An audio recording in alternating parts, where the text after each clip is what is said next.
My husband is currently sitting in a cold federal penitentiary cell, waiting to rot, while his billionaire father is toasting to his good health in a penthouse overlooking Chicago. Alive only because he is using a part of my husband's body to filter his expensive scotch. The tabloids called it a family tragedy, but the truth is much simpler. Dad wanted my liver, so I charged him $5 million. Actually, we charged him $8 million, and it still was not enough to cover the cost of our souls. Arthur Sterling did not just buy a transplant from his estranged son. He bought a scapegoat for his crimes, and I was the broker who made it happen. I pushed Mark into that operating room. I whispered in his ear that the money would save us, that we could outsmart a monster who has been eating people alive for 40 years. I was wrong. Now, the money is gone, seized by the government, and my husband has sacrificed his freedom to take his father down, leaving me alone in a silent house with nothing but my guilt and a stack of unpaid bills. At what point does a transaction become a murder? Everyone, please tell me, how do you forgive yourself when you realize you sold the love of your life to the devil, and the devil kept the receipt? My name is Chloe. I am 29 years old, a licensed real estate agent serving the affluent, manicured suburbs of Naperville, Illinois, to the outside world. I am a woman who has successfully checked every box on the list of the American dream. I drive a white lease-to-own sport utility vehicle with heated leather seats. I have a membership at the local country club where I drink mimosas on Sundays and pretend to understand tennis. I am married to Mark, a 32-year-old corporate attorney whose billable hours are the envy of his firm and the reason he is rarely home before 8 at night. We live in a 4-bedroom colonial house with a 2-car garage, surrounded by neighbors who smile too much and ask too few questions. But if you stripped away the fresh coat of paint and the meticulously staged furniture of my life, you would see the rot in the drywall. You would see that I am a fraud. It was a Tuesday evening in late October. The sky outside was a bruised purple, threatening a storm that never seemed to break. I was standing in our kitchen, a room that cost $40,000 to renovate, staring at the screen of my phone. The blue light illuminated the tremor in my hands. It was not a text from a lover or a client. It was a notification from a digital lending platform. A final warning regarding a personal loan I had taken out 3 months ago. Your payment of $4,200 is overdue. Failure to remit payment within 24 hours will result in immediate legal action and garnishment of wages. My throat went dry. I swiped the notification away, as if the gesture could delete the debt itself. The total amount I owed across 5 different credit cards and 2 personal loans was now hovering around $85,000. It had started as a small mistake. A few bad investments in cryptocurrency, followed by a desperate attempt to win it back through online blackjack. I told myself I was smart. I told myself I knew the odds. Now, I was drowning, and my husband, the brilliant lawyer who could spot a lie in a deposition from a mile away, had no idea he was sleeping next to a financial sinkhole. The garage door rumbled beneath the floorboards. A low vibration that signaled Mark was home. I quickly locked my phone and slid it into the pocket of my cardigan. I took a deep breath, smoothing my hair and putting on the mask I wore every day. The dutiful wife, the happy partner. Mark walked in through the mudroom door. He looked exhausted, his expensive charcoal suit slightly wrinkled, his tie loosened just an inch. Mark was a handsome man in a severe, unforgiving way. He had sharp cheekbones and eyes the color of steel, eyes that always seemed to be assessing the value of whatever they looked at. "Hey," I I said, forcing a brightness into my voice that I did not feel. How is the firm? Mark did not look at me. He walked straight to the liquor cabinet and poured himself 2 fingers of scotch. He drank it standing up, his back to me. Fine, he said. His voice was flat, stripped of any emotion, just paperwork. The air in the kitchen was heavy. It was always like this lately. We were 2 ghosts haunting the same mortgage. Polite, but distant. I watched him, wondering if he could smell the fear on me, or if he was too wrapped up in his own resentment to notice. Mark carried a chip on his shoulder the size of the Chicago skyline. He hated the world, but mostly, he hated his past. I was about to ask him about dinner when the landline rang. We almost never used the landline. It was a relic we kept only for emergencies or for the security system. The shrill ring cut through the silence like a scream. Mark froze, his glass halfway to his mouth. He turned slowly, staring at the phone on the wall as if it were a bomb. I walked over and picked it up. Hello? Is this the residence of Mark Sterling? A man's voice asked. It was a polished, professional baritone, the kind of voice that cost $500 an hour. Yes, this is his wife, I said. Who is calling?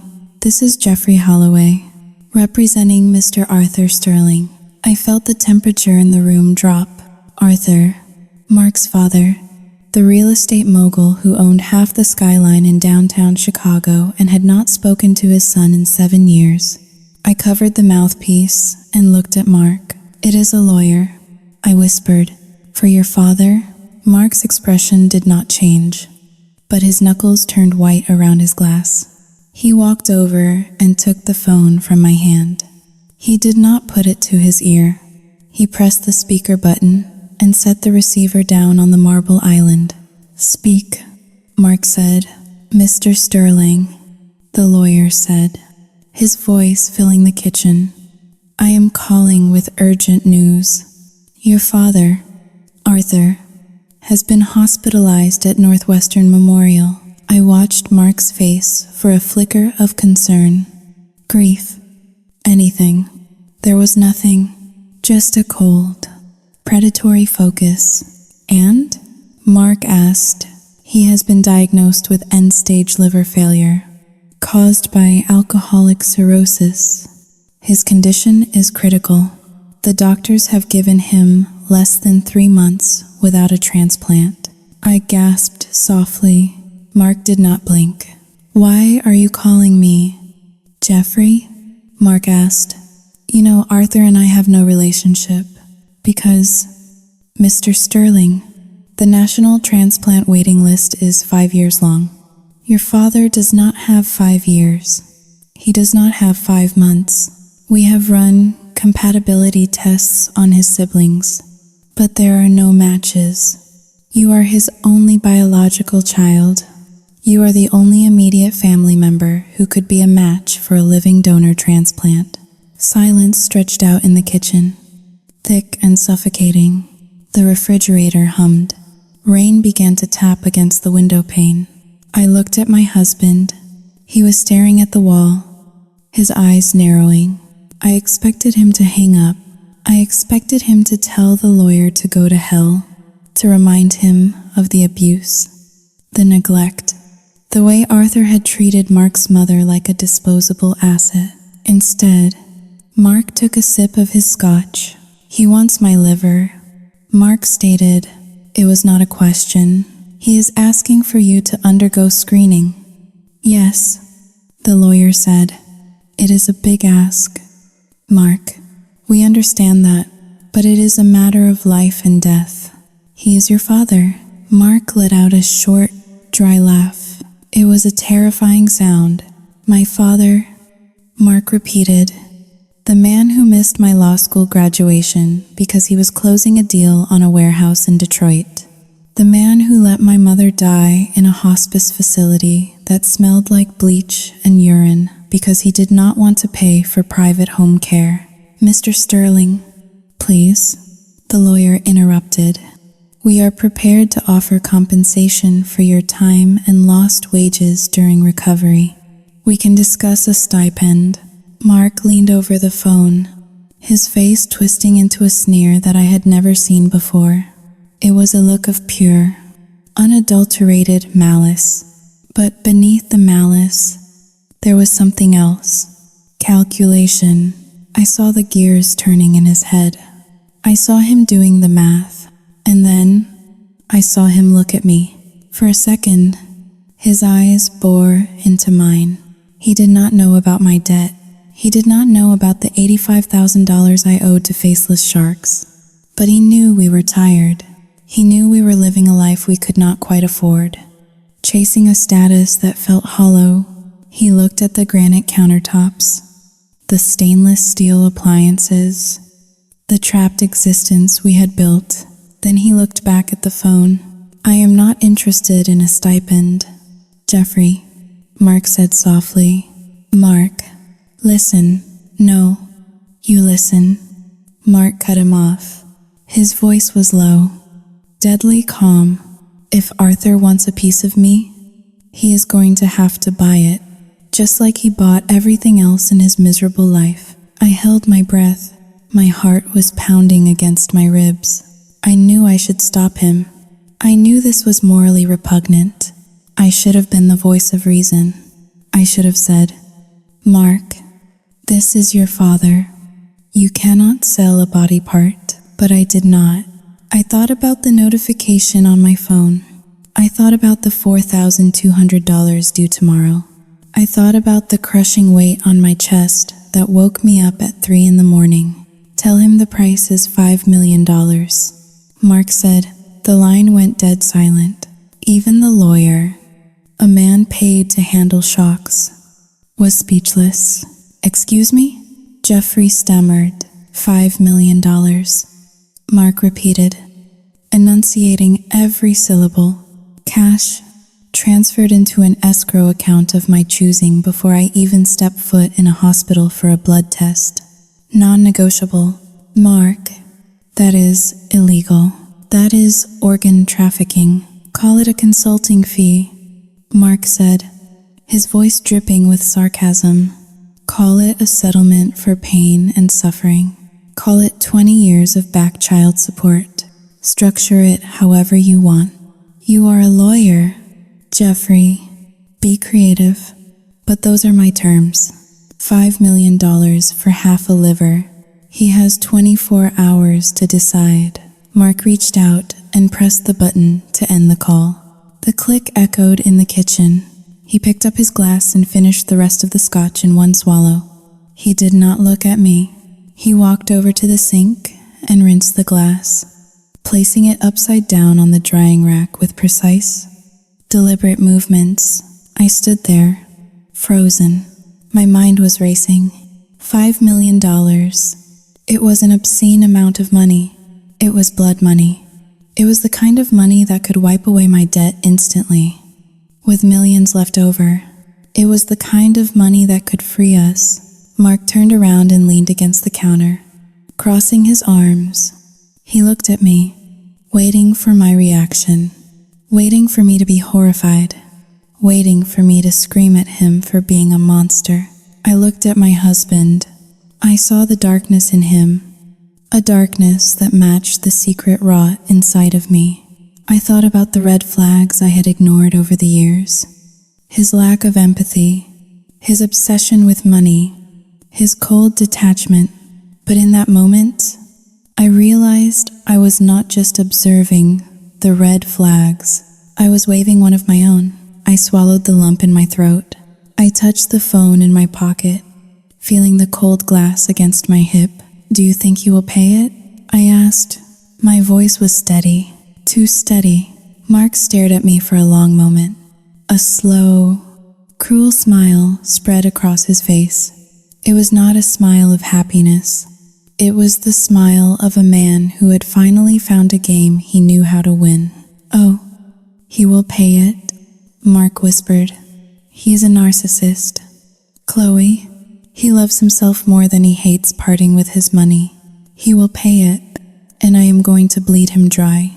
I nodded. I did not say that it was wrong.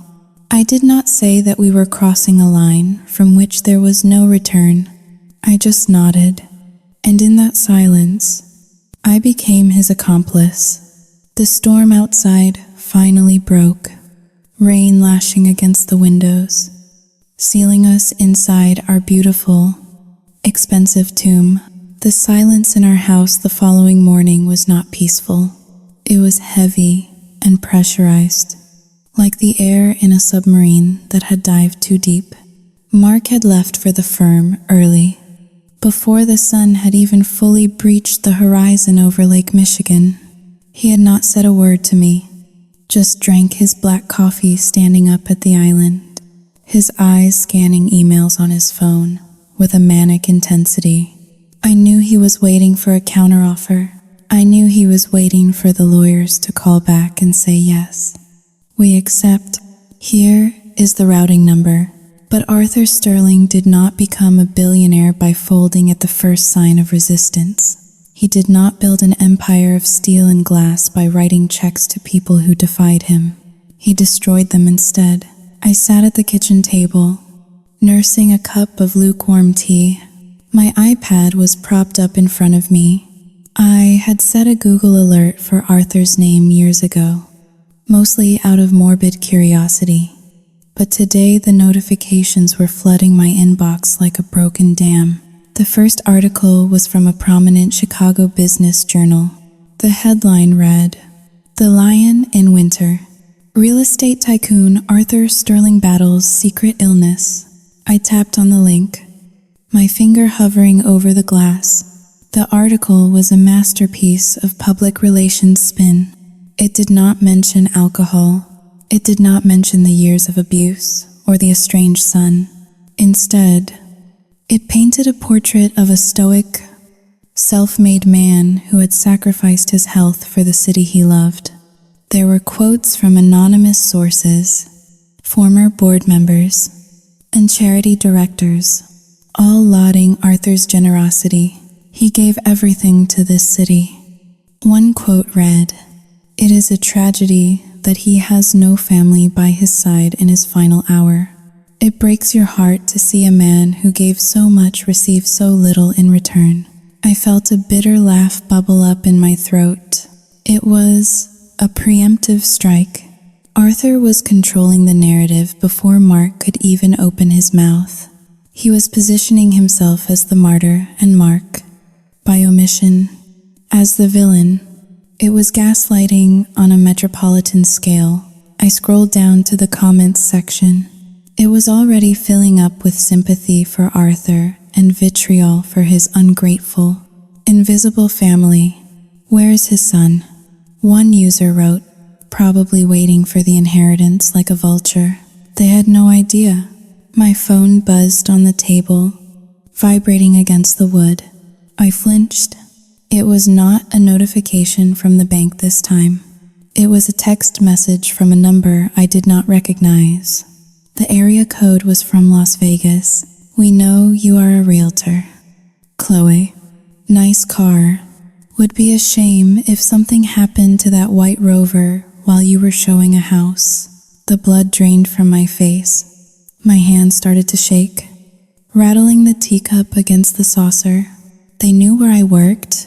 They knew what I drove. The abstract numbers on a screen had suddenly manifested into a physical threat. I looked out the kitchen window at the driveway, half expecting to see a black sedan parked at the curb, watching me.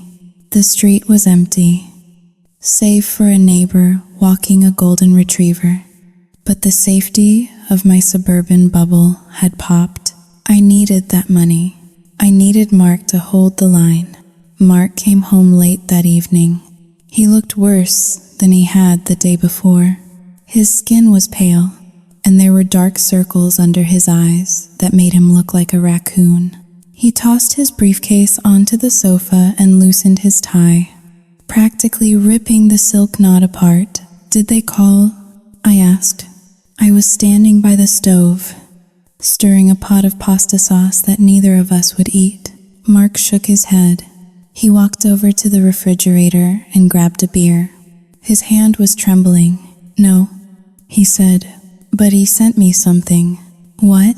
"Check your email," Mark said, taking a long pull from the bottle. He forwarded it to me 10 minutes ago. Subject line: "For my son."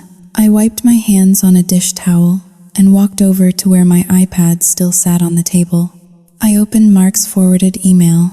There was no text in the body of the message, just a video attachment file size of 200 megabytes. I pressed play. The screen flickered with the static of an old video home system tape being digitized. The date stamp in the corner read July 4th, 1996. The image resolved into a shaky, handheld shot of a backyard barbecue. The colors were oversaturated, the way old home movies always were.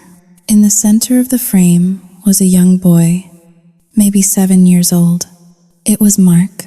He was wearing an oversized baseball jersey and holding a plastic bat. He looked happy.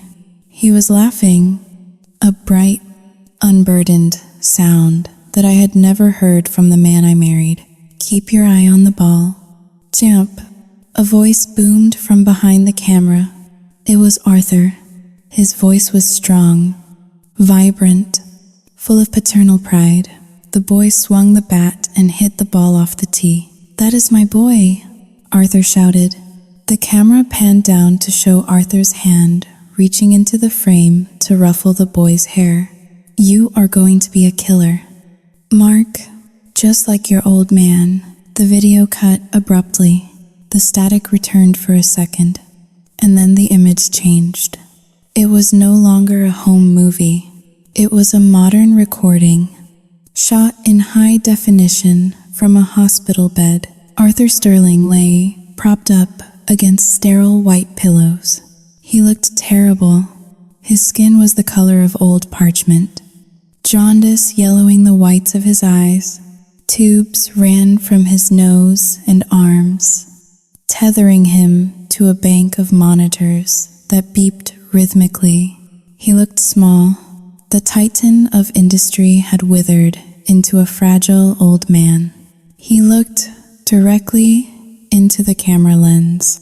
His eyes, though sunken, still held a sharp, glittering intelligence. "Hello, Mark," Arthur rasped. His voice was weak, a shadow of the boom on the old tape. "I suppose your lawyers have told you by now. The clock is ticking." He paused, coughing into a handkerchief. He pulled it away, checking it for blood before continuing. "I received your demand," Arthur said. He did not say the number. He just smiled. A sad, disappointed curving of his lips. $5 million. It is a lot of money, Asa, but I do not blame you. I really do not. He leaned closer to the camera, his voice dropping to a conspiratorial whisper. "It is not your fault, Mark. It is the blood. You have your mother's blood in you. She was always hungry, was she not? Always wanting more than I could give. I worked myself to the bone to build this empire for us, for you, and all she saw was the checkbook. You have her eyes, Mark, and sadly, you have her greed." I gasped softly. It was a masterstroke of manipulation. In 3 sentences, he had absolved himself of all wrongdoing, rewritten history, and planted a seed of self-loathing in his son. "I want to live, Mark," Arthur continued, tears welling up in his yellowed eyes. "I have made mistakes. I drank to drown out the pressure of keeping this family afloat, but I am still your father. Do not let money be the last thing we talk about. Come see me. Let us be men." The video ended. The screen went black. I looked up at Mark. He was leaning against the kitchen counter, staring at the floor. He looked devastated. The armor of the ruthless lawyer had cracked, revealing the wounded child underneath. "He is right," Mark whispered. His voice was thick with emotion. "What?" I asked, my heart skipping a beat. Mom, Mark said. She was Saoyi Tinghao Ling. 2 hash is greater than she liked nice things. She pushed him. Maybe he did drink because of the pressure. Maybe I am being Saoyi Tinghao Ling. R. Tinghao Dayu. He trailed off. He was wavering. I could see it. The guilt was eating him alive. He was thinking about walking away from the money. He was thinking about going to that hospital and giving his liver for free. Just to hear his father say, "Good boy," one more time. If he did that, I was dead. The text message from Vegas flashed in my mind. The debt, the threats, the white sport utility vehicle. My entire life was a house of cards waiting for a breeze. I could not let him fold. I walked over to him slowly. I put my hands on his shoulders, feeling the tension in his muscles. I needed to be careful. I needed to be the devil on his shoulder, but I had to sound like an angel. Mark, look at me, I said softly. He lifted his head. His eyes were red-rimmed. Do not listen to him, I said, injecting as much conviction into my voice as I could muster. That video, it is a performance. He is negotiating. Mark, he is trying to get the asset at a discount. He looked so sick. Chloe, Mark said, he is dying. He is manipulating you. I countered, my voice hardening just a fraction. He blamed your mother, the woman he let die alone. Do you remember that? Do you remember how she called him, begging for help with the medical bills? And he changed his number? Mark flinched as if I had slapped him. The memory was a physical blow.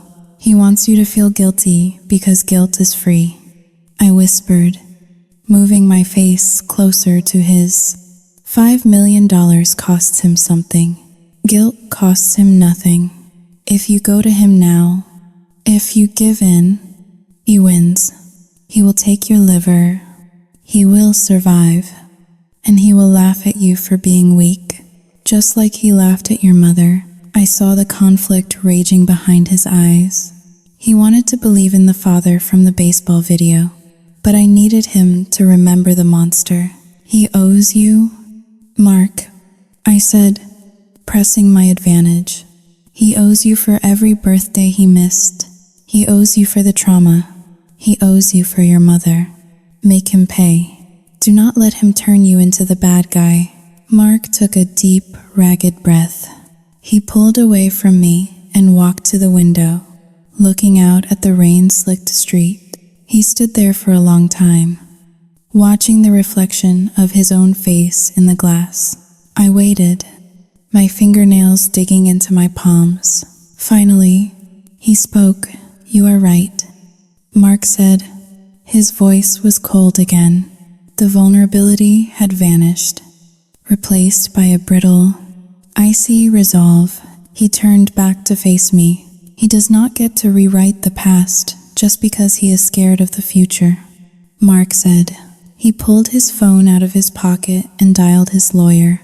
I watched him, feeling a mixture of relief and nausea churning in my stomach. Jeffrey, Mark said into the phone, ignoring whatever greeting the other lawyer offered. I watched the video. Tell Arthur the price just went up. My eyes widened. It is $6 million now, Mark said, for emotional distress caused by that slanderous video. And tell him if he leaks one more lie to the press about me, I will walk away and let him rot. He has 12 hours. Mark hung up the phone and tossed it onto the counter. It slid across the marble and stopped just inches from my hand. I looked at him, and for the first time, I was genuinely afraid of my husband. I had pushed him. Yes, but I had pushed him into a darkness I was not sure either of us could control. Are you okay? I asked quietly. Mark looked at me, his face a mask of stone. I am fine, he said. I am just closing the deal. He walked past me and went upstairs to the bedroom, leaving me alone in the kitchen with the ghost of his father on the iPad screen and the terrifying realization of what we had just set in motion. The first crack had appeared in the foundation, and I knew, with a sickening certainty, that the whole house was going to come down. The war did not begin with a scream or a gunshot. It began with a phone call to my husband's corner office on the 42nd floor of the Willis Tower. It was barely noon on Thursday. Outside, the Chicago wind was whipping off the lake, rattling the window panes of our house. But inside, the silence was absolute. I was sitting on the living room floor, surrounded by piles of unpaid bills and final notice letters that I had intercepted from the mailbox before Mark could see them. I was trying to prioritize which fire to put out first. The credit card with the 29% interest rate, the personal loan shark in Vegas who knew what car I drove, or the mortgage payment that was already 10 days late. My phone buzzed. It was Mark. He never called me during the day. He would text, perhaps, but a voice call meant something was wrong. I picked it up, my heart hammering a frantic rhythm against my ribs. Hello? I answered, breathless. I am coming home, Mark said. His voice was tight, vibrating with a suppressed rage that I could feel through the receiver. What happened? Is it your father? Did he die? No. Mark spat. He is very much alive, and he has decided to play dirty. Mark hung up before I could ask another question. 40 minutes later, his car screeched into the driveway. He slammed the car door so hard the sound echoed like a pistol shot through the quiet subdivision. When he walked through the front door, he looked like a man who had gone 12 rounds in a boxing ring. His tie was gone. His top button was undone. He was carrying a cardboard box filled with personal items from his desk. My stomach dropped. Mark, I whispered, staring at the box. Did you get fired? Suspended. He corrected, walking past me into the kitchen and dropping the box onto the island with a heavy thud. Pending an ethics investigation. Investigation? For what? For attempted extortion, Mark said. He laughed. A bitter, jagged sound. It seems an anonymous source contacted the senior partners at my firm this morning. This source claimed that I was using a family medical emergency to blackmail a dying philanthropist. They claimed I was holding my own father hostage for financial gain. I gasped, covering my mouth with my hand. Arthur. It had to be Arthur. He is trying to destroy you, I said. He is trying to corner me. Mark replied. He poured himself a glass of water, his hands shaking with adrenaline. He thinks that if he threatens my license, if he takes away my ability to earn a living, I will have no choice but to crawl back to him. He thinks I will donate the liver just to save my reputation. He wants to force me to be the good son. I watched him, fear coiling in my belly like a cold snake. If Mark lost his job, we were finished. My debt was a secret, but his income was our lifeline. Without it, the house, the cars, the club memberships, everything would vanish.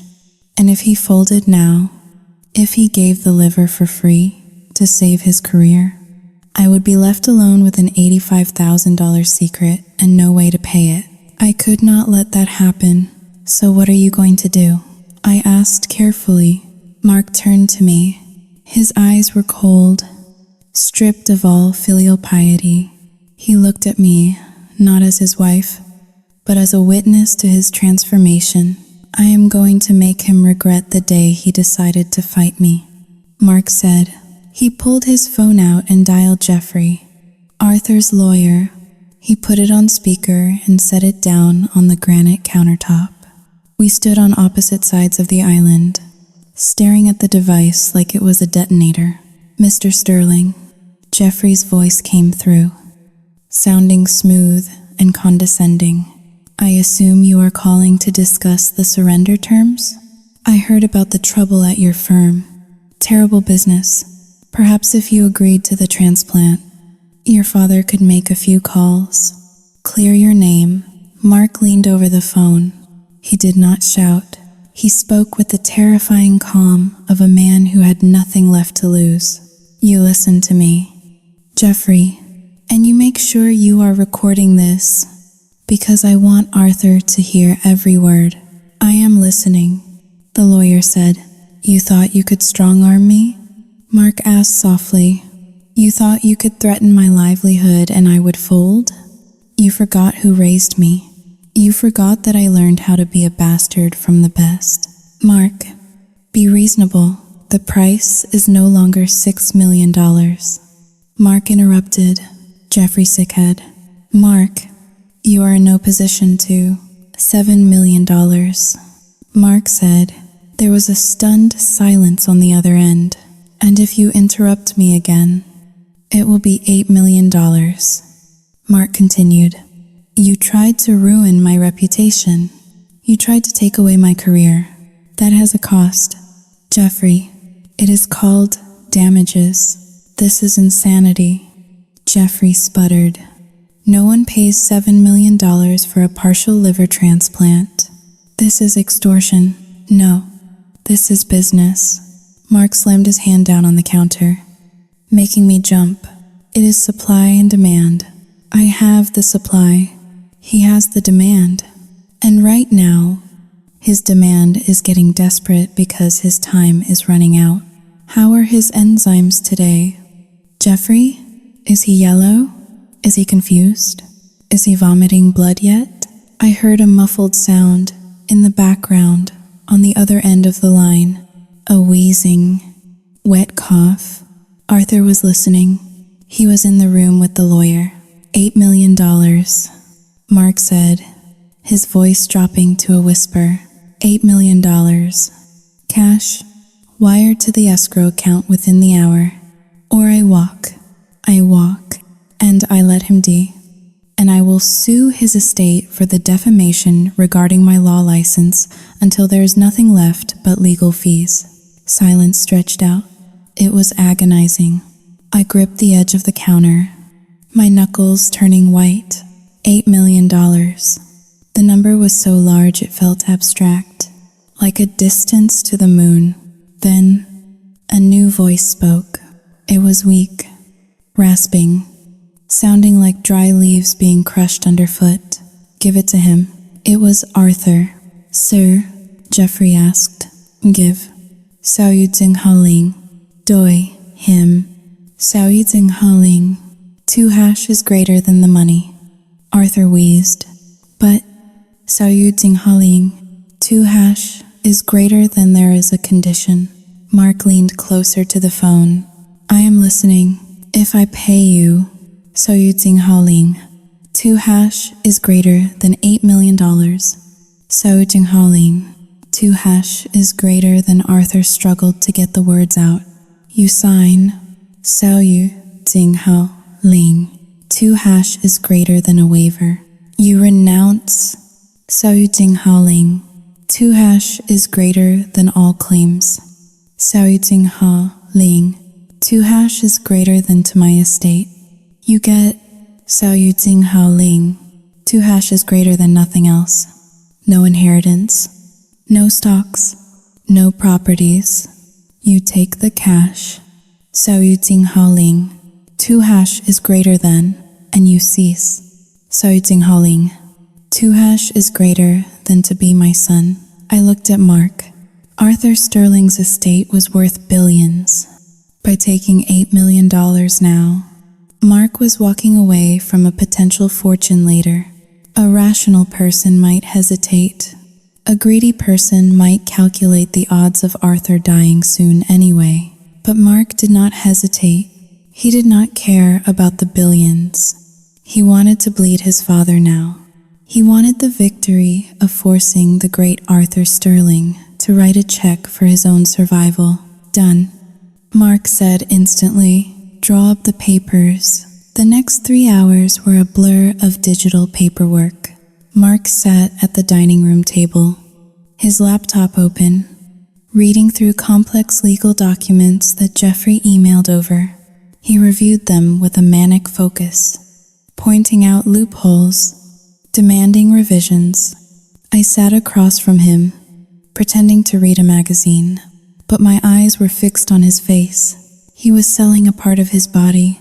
He was selling his birthright, and I was letting him do it because I was terrified of a man in Las Vegas. Around 4 in the afternoon, Mark stopped typing. He sat back in his chair and exhaled a long breath. It is done, he said. He turned the laptop around so I could see the screen. It was a banking interface for a secure escrow service. The screen was stark white with black text. Balance, $8 million. Status, pending release upon medical clearance. I stared at the number. It was followed by 6 zeros. It looked fake. It looked like a phone number, but it was real. It was enough money to pay off my $85,000 debt 94 times over. It was enough to buy freedom. It was enough to buy silence. Is it real? I whispered, reaching out to touch the screen. It is real, Mark said. His voice sounded hollow. He stood up and walked to the window, looking out at the gray sky. He bought me, Chloe, Mark said quietly. He actually bought me. I looked at his back. I should have gone to him.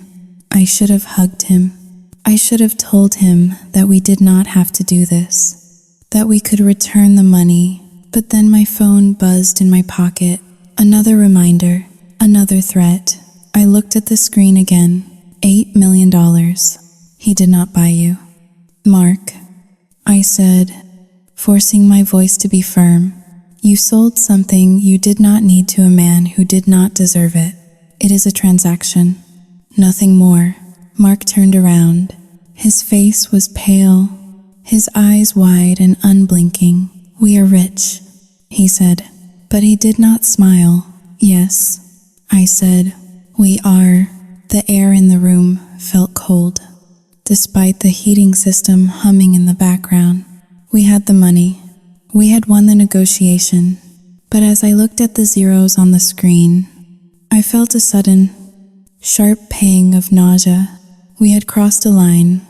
We were no longer just a struggling couple with secrets. We were mercenaries. We had put a price tag on human life, and Arthur had paid it. When is the surgery? I asked. 2 days. Mark said, I have to check in tomorrow morning for the final prep. He walked over to the liquor cabinet and poured himself a drink, just as he had done on the first night. But his hands were steady now. The tremor was gone. It had been replaced by a terrifying stillness. I am going to take a shower. I said, I need. 少于静好令. 2 hash is greater than I just need a minute. I walked upstairs to the master bathroom and locked the door. I turned on the faucet, letting the water run to mask the sound. I sat down on the edge of the tub and pulled out my phone. I opened my banking app and looked at my negative balance. Then I looked at the message from the loan shark. I have the money. I whispered to the empty room. I can pay you. But as I said the words, I realized that the debt was no longer just financial. I had sold my husband to save myself. I had encouraged him to become a monster so that I could hide my own mistakes. I looked in the mirror. The woman staring back at me looked the same. Her hair was perfect. Her makeup was flawless. But her eyes were different. They were harder. They were the eyes of a woman who knew the price of everything and the value of nothing. I undressed and stepped into the shower, scrubbing my skin until it turned red. But I knew the feeling of dirt would not wash away.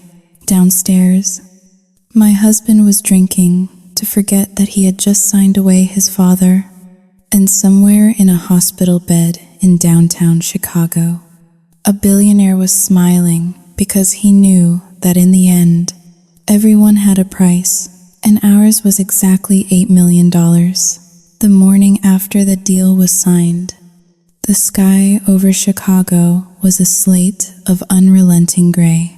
It was the kind of weather that seeped into your bones, a damp chill that no amount of central heating could chase away. Our house, usually a sanctuary of silence and order, felt like a stage set for a play that was about to end in tragedy. Mark was upstairs packing a bag for the hospital. He moved with the robotic efficiency of a soldier preparing for a deployment from which he did not expect to return. Downstairs, I was pacing the hardwood floors of the living room, my phone burning a hole in my pocket. I told Mark I had to go out to pick up some last-minute toiletries for his stay. A better pillow, some books, noise-canceling headphones. It was a lie. I had a meeting, but not with a store clerk. I drove the white Range Rover out of our subdivision, past the manicured lawns and the security gates, merging onto the interstate heading south. I was leaving the safety of our affluent bubble and heading toward the older, grittier neighborhoods near Midway Airport. My hands gripped the steering wheel so tightly that my knuckles turned the color of old ivory. I was meeting Sarah. Sarah was Mark's aunt, his mother's younger sister. She was the family historian, the keeper of secrets, and the only person from that side of the family who still sent Mark a birthday card every year, even if he rarely replied. She had called me late last night, her voice trembling, demanding to see me. She said it was about Arthur. She said it was life or death. I pulled into the parking lot of a diner called the Golden Spoon.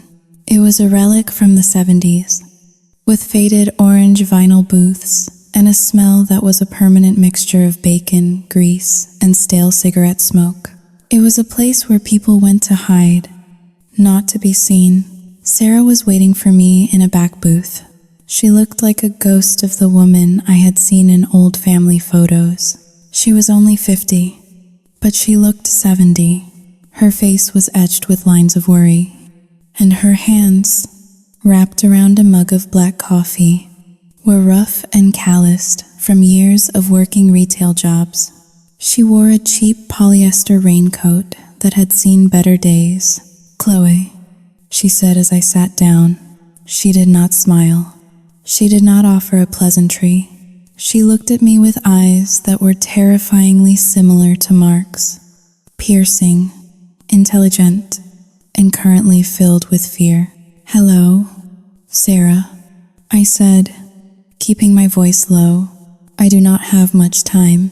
Mark is leaving for the hospital in 3 hours. You have to stop him," Sarah said. Her voice was a hiss of urgency. I stilled, signaling the waitress for a water I would not drink. "Sarah, we have been through this. It is a transaction.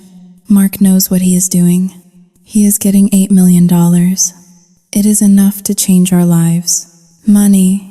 Sarah spat the word out like it was poison. "Is that all you people think about?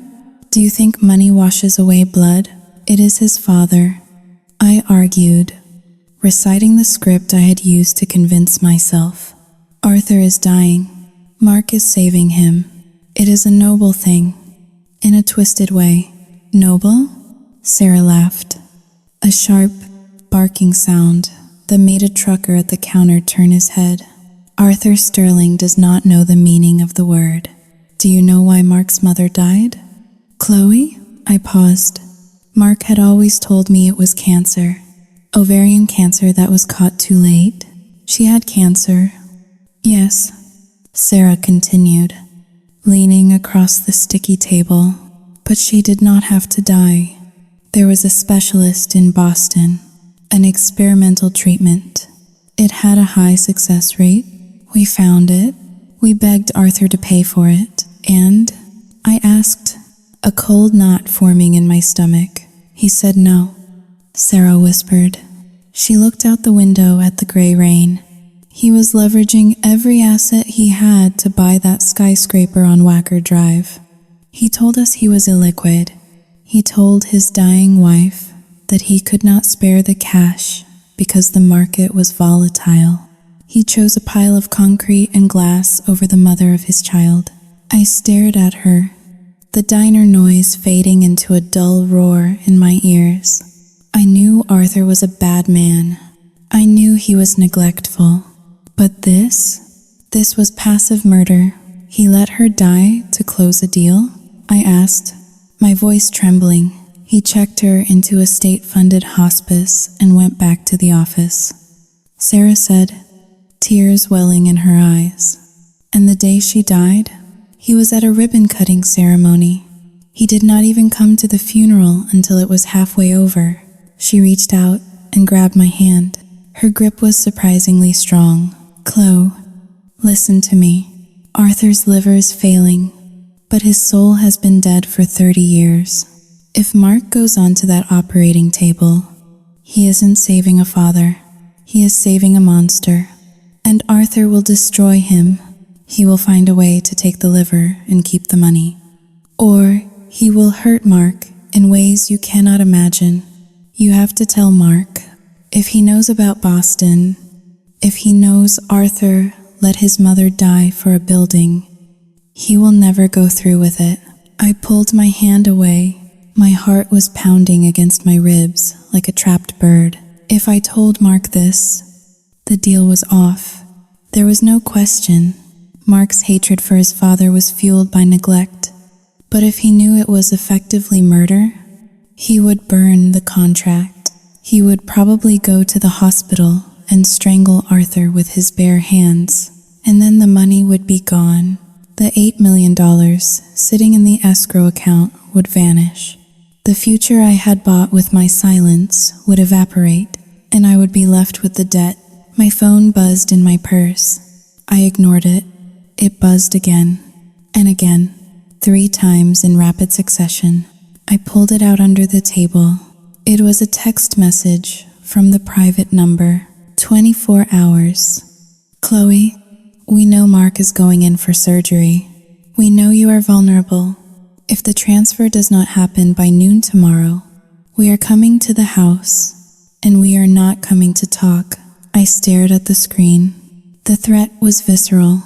I could imagine them standing on my front porch, breaking down the door, exposing my shame to the world, ruining Mark's career, perhaps hurting us physically. I looked up at Sarah. She was looking at me with hope, believing that I was a good person, believing that I was the loving wife who would protect her husband from a predator. She did not know that I was a predator too. Sao Yu Ting Hao Ling. 2 hashes greater than I cannot tell him. Sarah. I said, what? Sarah recoiled as if I had struck her. He is already fragile. I lead. My voice was steady, practiced. If I tell him this now, right before major surgery, the stress could kill him. He needs to be calm. He needs to focus on the procedure. You are lying, Sarah whispered. The hope in her eyes died, replaced by a look of dawning horror. You want the money. You are just like Arthur. I stood up, grabbing my purse. I felt sick. I felt like the floor was tilting beneath my feet. I am doing what is best for my family, I said, throwing a $20 bill onto the table to cover a coffee I had not touched. I turned and walked away. You are sending him to the slaughter, Sarah screamed after me, her voice cracked with desperation. God help you. Chloe, God help you. I pushed through the glass doors and out into the rain. I got into my car and locked the doors, my breath coming in short.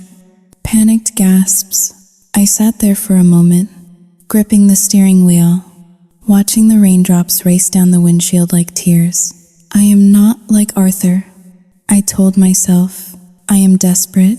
There is a difference, but deep down, in the dark corners of my mind where the truth lived, I knew the difference was negligible. Arthur sacrificed a wife for a building. I was sacrificing a husband for a clean balance sheet. I drove home in a daze. When I walked into the house, Mark was standing in the foyer with his bag packed. He looked small, for all his bluster, for all his lawyerly armor. He was just a son who was about to let his father cut him open. "Did you get the things?" Mark asked. I blinked, realizing I had come back empty-handed.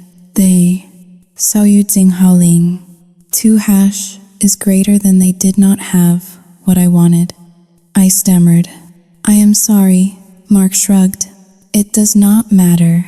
I am ready." He looked at me, searching my face. He saw the tension. He saw the fear, but he misinterpreted it. He thought I was worried about the surgery. "Hey," he said softly, reaching out to touch my cheek. His hand was cold. "It will be fine. It is a standard procedure." And then, "Xiao Yu Jing Hao Ling, 2 hash is greater than then we are free. $8 million. Chloe, we can go anywhere. We can do anything." I looked into his eyes. This was the moment. This was the red flag waving in my face. I could tell him, I could say, "Mark, sit down. I saw your Aunt Sarah. I need to tell you about Boston." I opened my mouth. The words were there, sitting on my tongue, tasting like ash. But then I thought about the text message. "We are coming to the house." I forced a smile. It felt like my face was made of cracking plaster. "I know," I said. "We are going to be so happy." Mark kissed my forehead. He picked up his bag. "Let us go," he said. "The driver is outside." I followed him out the door. As I locked the house behind us, I felt a heavy finality settle over me. I had chosen. I had sealed the cracks in the foundation with lies. But the pressure was building. The spiraling had begun. And there was no way to stop the descent now. I was leading my husband into the lion's den, and I was the one holding the key to lock him inside. The invitation was not a request. It was a summons issued by a king to his subjects. Arthur Sterling wanted one final dinner before the surgery. He called it a celebration of family unity. I called it a victory lap. We drove north to Lake Forest, where the houses were set so far back from the road that you needed a telescope to see the front doors. The Sterling estate was a sprawling limestone manor that looked less like a home and more like a mausoleum for the living. It sat on 5 acres of manicured darkness, the iron gates parting for our Range Rover with a slow, mechanical groan. Mark drove in silence. His knuckles were white on the steering wheel. He was wearing his best suit, a navy blue Italian cut that cost $3,000. But he looked like a child playing dress-up. He was terrified. I could smell the fear on him, a sour note cutting through his expensive cologne. We parked in the circular driveway. The rain had stopped, leaving the air thick with the scent of wet earth and dying leaves. "Ready?" I asked, my hand hovering over the door handle. Mark took a deep breath. He checked his phone. He was not checking the time. He was checking the banking app, reassuring himself that the $8 million was still sitting in the escrow account, locked and loaded, waiting for the moment the scalpel touched his skin. "Ready," he said. The front door was not opened by a butler or a maid. It was swung open by a girl who looked like she had gotten lost on her way to a sorority party. She could not have been older than 22. She had platinum blonde hair extensions that reached her waist, and she was wearing a silk slip dress that clung to her body like a second skin. Her lips were overfilled, shiny with gloss, and her eyes were vacant, scanning us with a mixture of boredom and amusement. "Hi," she chirped, her voice high and breathy. "You must be Mark." And "Xiao Yu Jing Hao Lin, Doi, Clara? Chloe, I corrected, my voice sharp. Right, Chloe. I am Lexi. Arthur is waiting for you in the drawing room. She stepped back to let us in, and as Mark passed her, she looked him up and down with a brazen familiarity. Arthur has told me so much about you, she said to my husband. He says you have his eyes. Mark stiffened but said nothing. We followed her through the foyer, our footsteps echoing on the black and white marble floors. The house was cold. It was kept at a temperature that preserved artwork and antique furniture, not human comfort. We found Arthur sitting in a wingback leather chair by a roaring fireplace. The fire was the only source of warmth in the cavernous room. He looked smaller than he had in the video. His skin was the color of parchment paper, and his frame was skeletal under his cashmere sweater, but his eyes were alive. They were two burning coals of malice, sharp and predatory. Mark, Arthur said. He did not stand up. He did not offer a hand. He just gestured to the sofa opposite him with a glass of whiskey that he was forbidden to drink. Arthur, Mark said, sitting down stiffly. And this must be the wife, Arthur said, turning his gaze to me. He looked at me the way a butcher looks at a side of beef, assessing the quality, the fat content, the value. Chloe, I understand you are in real estate. I am, I said. Sitting next to Mark, I smoothed my skirt, trying to hide the tremor in my hands. Tough market, Arthur said, taking a sip of the amber liquid. Interest rates are killing the little guys. But I suppose you do not have to worry about that anymore, do you? Not with the payday you two just secured. The insult was subtle, wrapped in a conversational tone. He was reminding us immediately that we were bought. Lexi perched herself on the arm of Arthur's chair, draping her arm over his frail shoulders.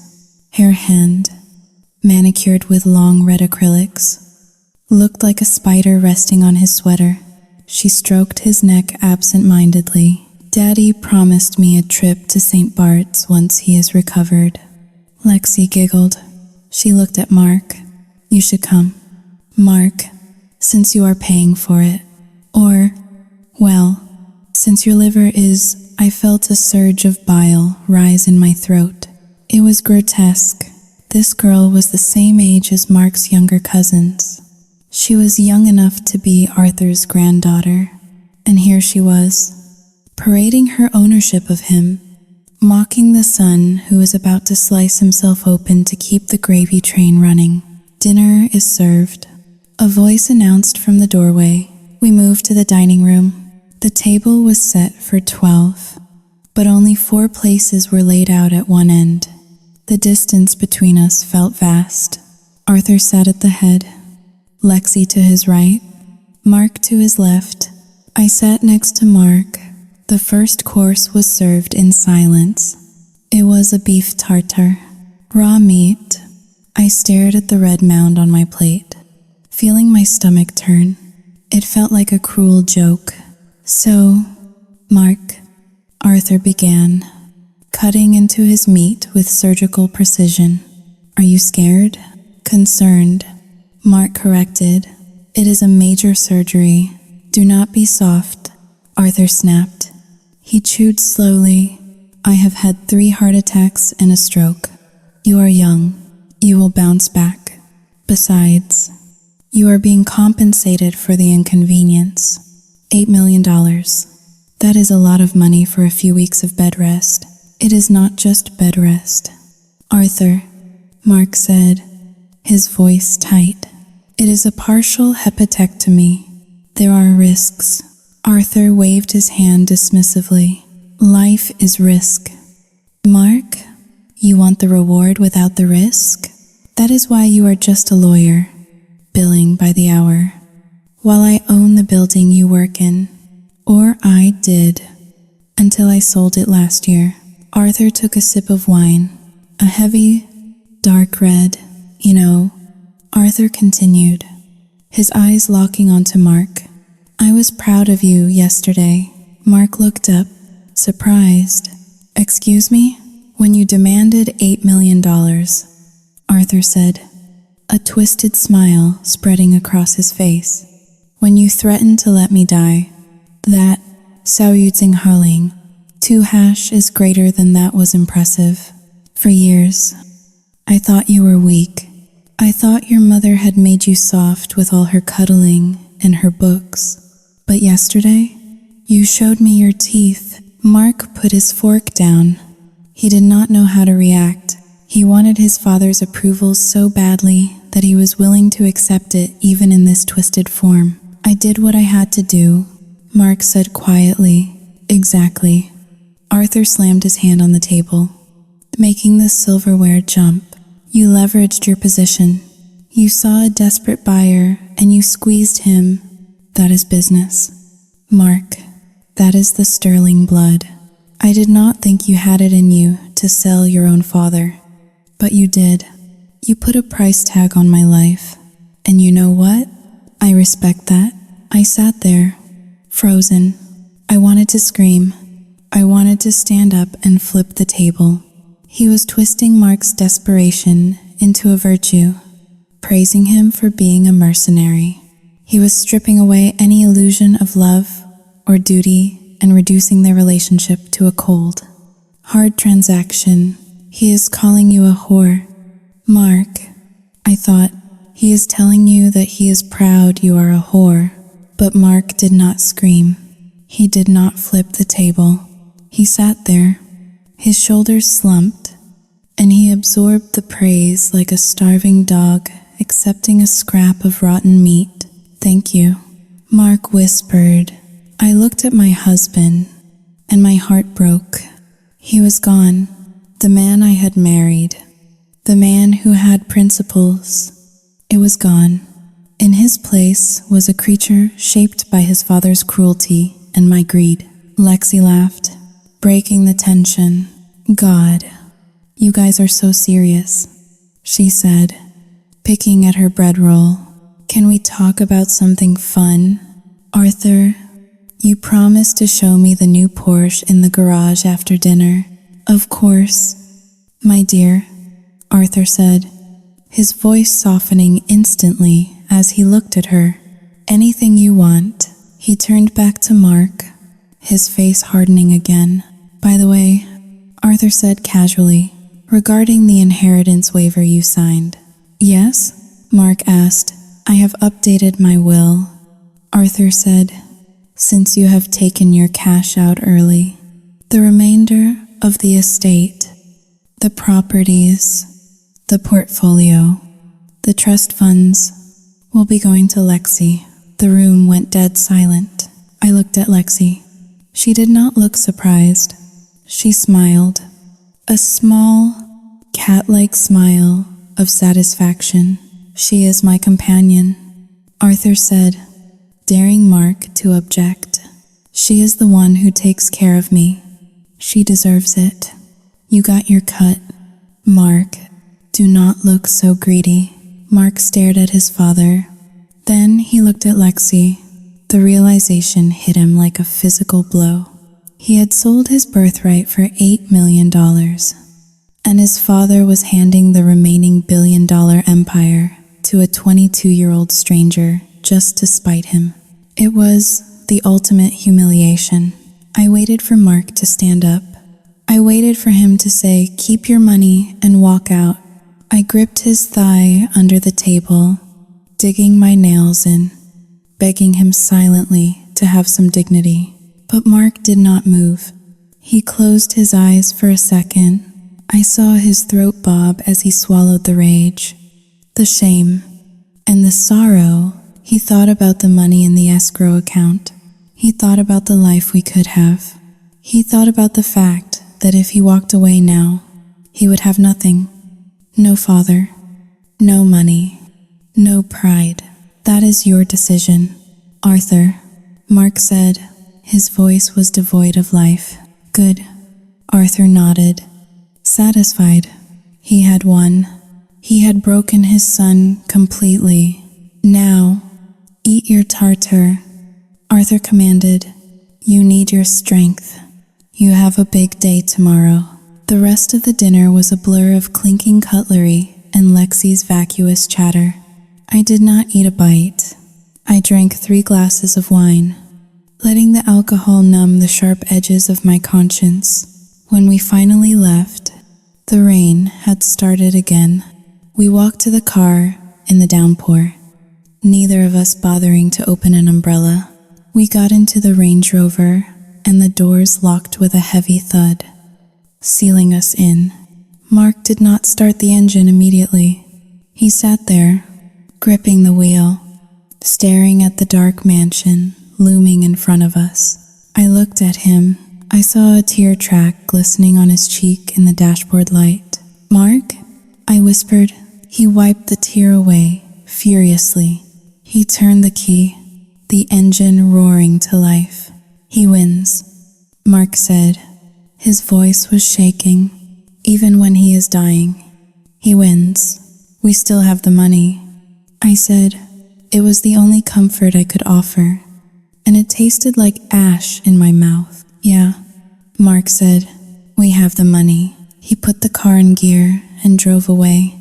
We did not look back as we sped through the night, distancing ourselves from that house of horrors. I realized that we had crossed the point of no return. We were not just victims of Arthur's manipulation anymore. We were participants. We had sat at his table, eaten his food, and accepted his terms. I touched the phone in my pocket. The debt was still there. The threat was still there. But now, there was something else. A profound, hollow emptiness where my husband's soul used to be. I closed my eyes and pretended to sleep, but all I could see was Arthur's smile. It was the smile of a devil who had just bought 2 souls for the price of 1. The platinum wing of the Northwestern Memorial Hospital did not smell like a hospital. It smelled like fresh lilies, espresso, and the distinct, sterile scent of money. The floors were polished marble, not linoleum. The walls were adorned with original, abstract, expressionist paintings, not generic health posters. It was a place where death was not an inevitability, but a negotiation that could be stalled if your credit limit was high enough. We arrived at 5 in the morning. The city outside was still dark, a grid of wet asphalt and streetlights. But inside the suite, the lights were bright and unforgiving. Mark sat on the edge of the hospital bed, wearing a gown that looked more like a hotel robe. He was staring at the wall, his legs dangling, swinging slightly back and forth. He had been stripped of his suit, his watch, his phone, and his dignity. Without the armor of his corporate attire, he looked terrifyingly young. He looked like the boy in the baseball video, waiting for a pitch he knew he was going to miss. A team of nurses moved around him with efficient silence, checking vitals, inserting intravenous lines, and prepping the surgical site. They treated him with a deferential distance, like servants preparing a pharaoh for the afterlife. I stood in the corner, clutching my purse against my chest. Inside was my phone, silent for now. The loan shark had given me a grace period of 48 hours once I sent him a screenshot of the escrow account balance. I had bought time, but the interest was compounding in my soul. Dr. Vance swept into the room like a gust of cold wind. He was Arthur's personal physician, a man with silver hair, a tan that suggested he spent his weekends in the Hamptons, and a smile that never quite reached his eyes. He was not a transplant surgeon. He was the concierge of Arthur's health, the man who smoothed over the cracks in the billionaire's decaying body. "Good morning, Mark," Dr. Vance said, his voice booming with forced cheerfulness. He picked up a clipboard at the end of the bed. "Vitals look excellent. Blood pressure is steady. You are a prime candidate. Mark did not look up. Is the money released? Mark asked. Dr. Vance paused, his pen hovering over the chart. He looked at me, then back at Mark. The escrow agent has confirmed the funds are locked. Dr. Vance said, upon the successful completion of the graft extraction, the transfer will be initiated. Completion, Mark repeated. Not survival. Completion, Dr. Vance chuckled. A dry sound like paper crumpling. Let us not be morbid. This is a routine procedure. Mark, we are taking the right lobe. It regenerates. In 6 weeks, you will be back in the courtroom. I watched Dr. Vance carefully. I had spent years in real estate, reading the body language of buyers who were lying about their financing. There was something off about him. He was moving too fast. He was talking too loudly. He kept tapping his pen against the metal clipboard, a nervous tick that betrayed his confident exterior. Behind him, a younger woman, a surgical nurse with dark hair pulled back in a tight bun, was checking the intravenous bag. She looked up and caught my eye. Her expression was not professional detachment. It was fear. She looked at Mark, then at Dr. Vance, and then quickly down at her shoes. My stomach turned over. Dr. Vance, I said, stepping forward. My voice sounded too loud in the quiet room. Yes, Mrs. Sterling? He asked, turning to me with a polite, dismissive smile. You said this was routine. I said, but Mark has a history of Saoitsinghhaling. 2# is greater than slight anemia, and his blood type is a rare subgroup. Are you sure there are no additional risks? Dr. Vance waved his hand as if swatting away a fly. We have run every test in the book. Chloe? Can I call you Chloe? Mark is a perfect match. The anatomy is textbook. Textbook. The word hung in the air. The nurse behind him flinched. It was a small movement, a tightening of her shoulders, but I saw it. She knew he was lying. Dr. Vance checked his watch. It was a gold Rolex, heavy and ostentatious. It is time, he announced. The operating room is prepped. Arthur is already under anesthesia in the adjacent suite. He is waiting for his gift. 2 orderlies stepped forward to unlock the wheels of Mark's bed. Wait, I said. I rushed to the side of the bed. Mark looked at me. His eyes were glassy from the pre-op sedative they had given him 10 minutes ago. Mark, I whispered, gripping his hand. It was cold and clammy. He squeezed my fingers weakly. Do not spend it all in one place. Chloe? He slurred, a lopsided grin forming on his face. He was making a joke, a terrible, cynical joke about the blood money. I wanted to shake him. I wanted to scream that something was wrong, that the nurse looked terrified, that the doctor was a liar, but the orderlies were already moving. The bed began to roll. I love you, I said, but the words felt hollow, like a script I was reading. Mark did not answer. He just stared up at the ceiling tiles passing by as they wheeled him out into the hallway. I watched him go until the double doors swung shut, swallowing him into the sterile white belly of the beast. The waiting room was an expanse of beige leather and muted television screens. I was the only one there.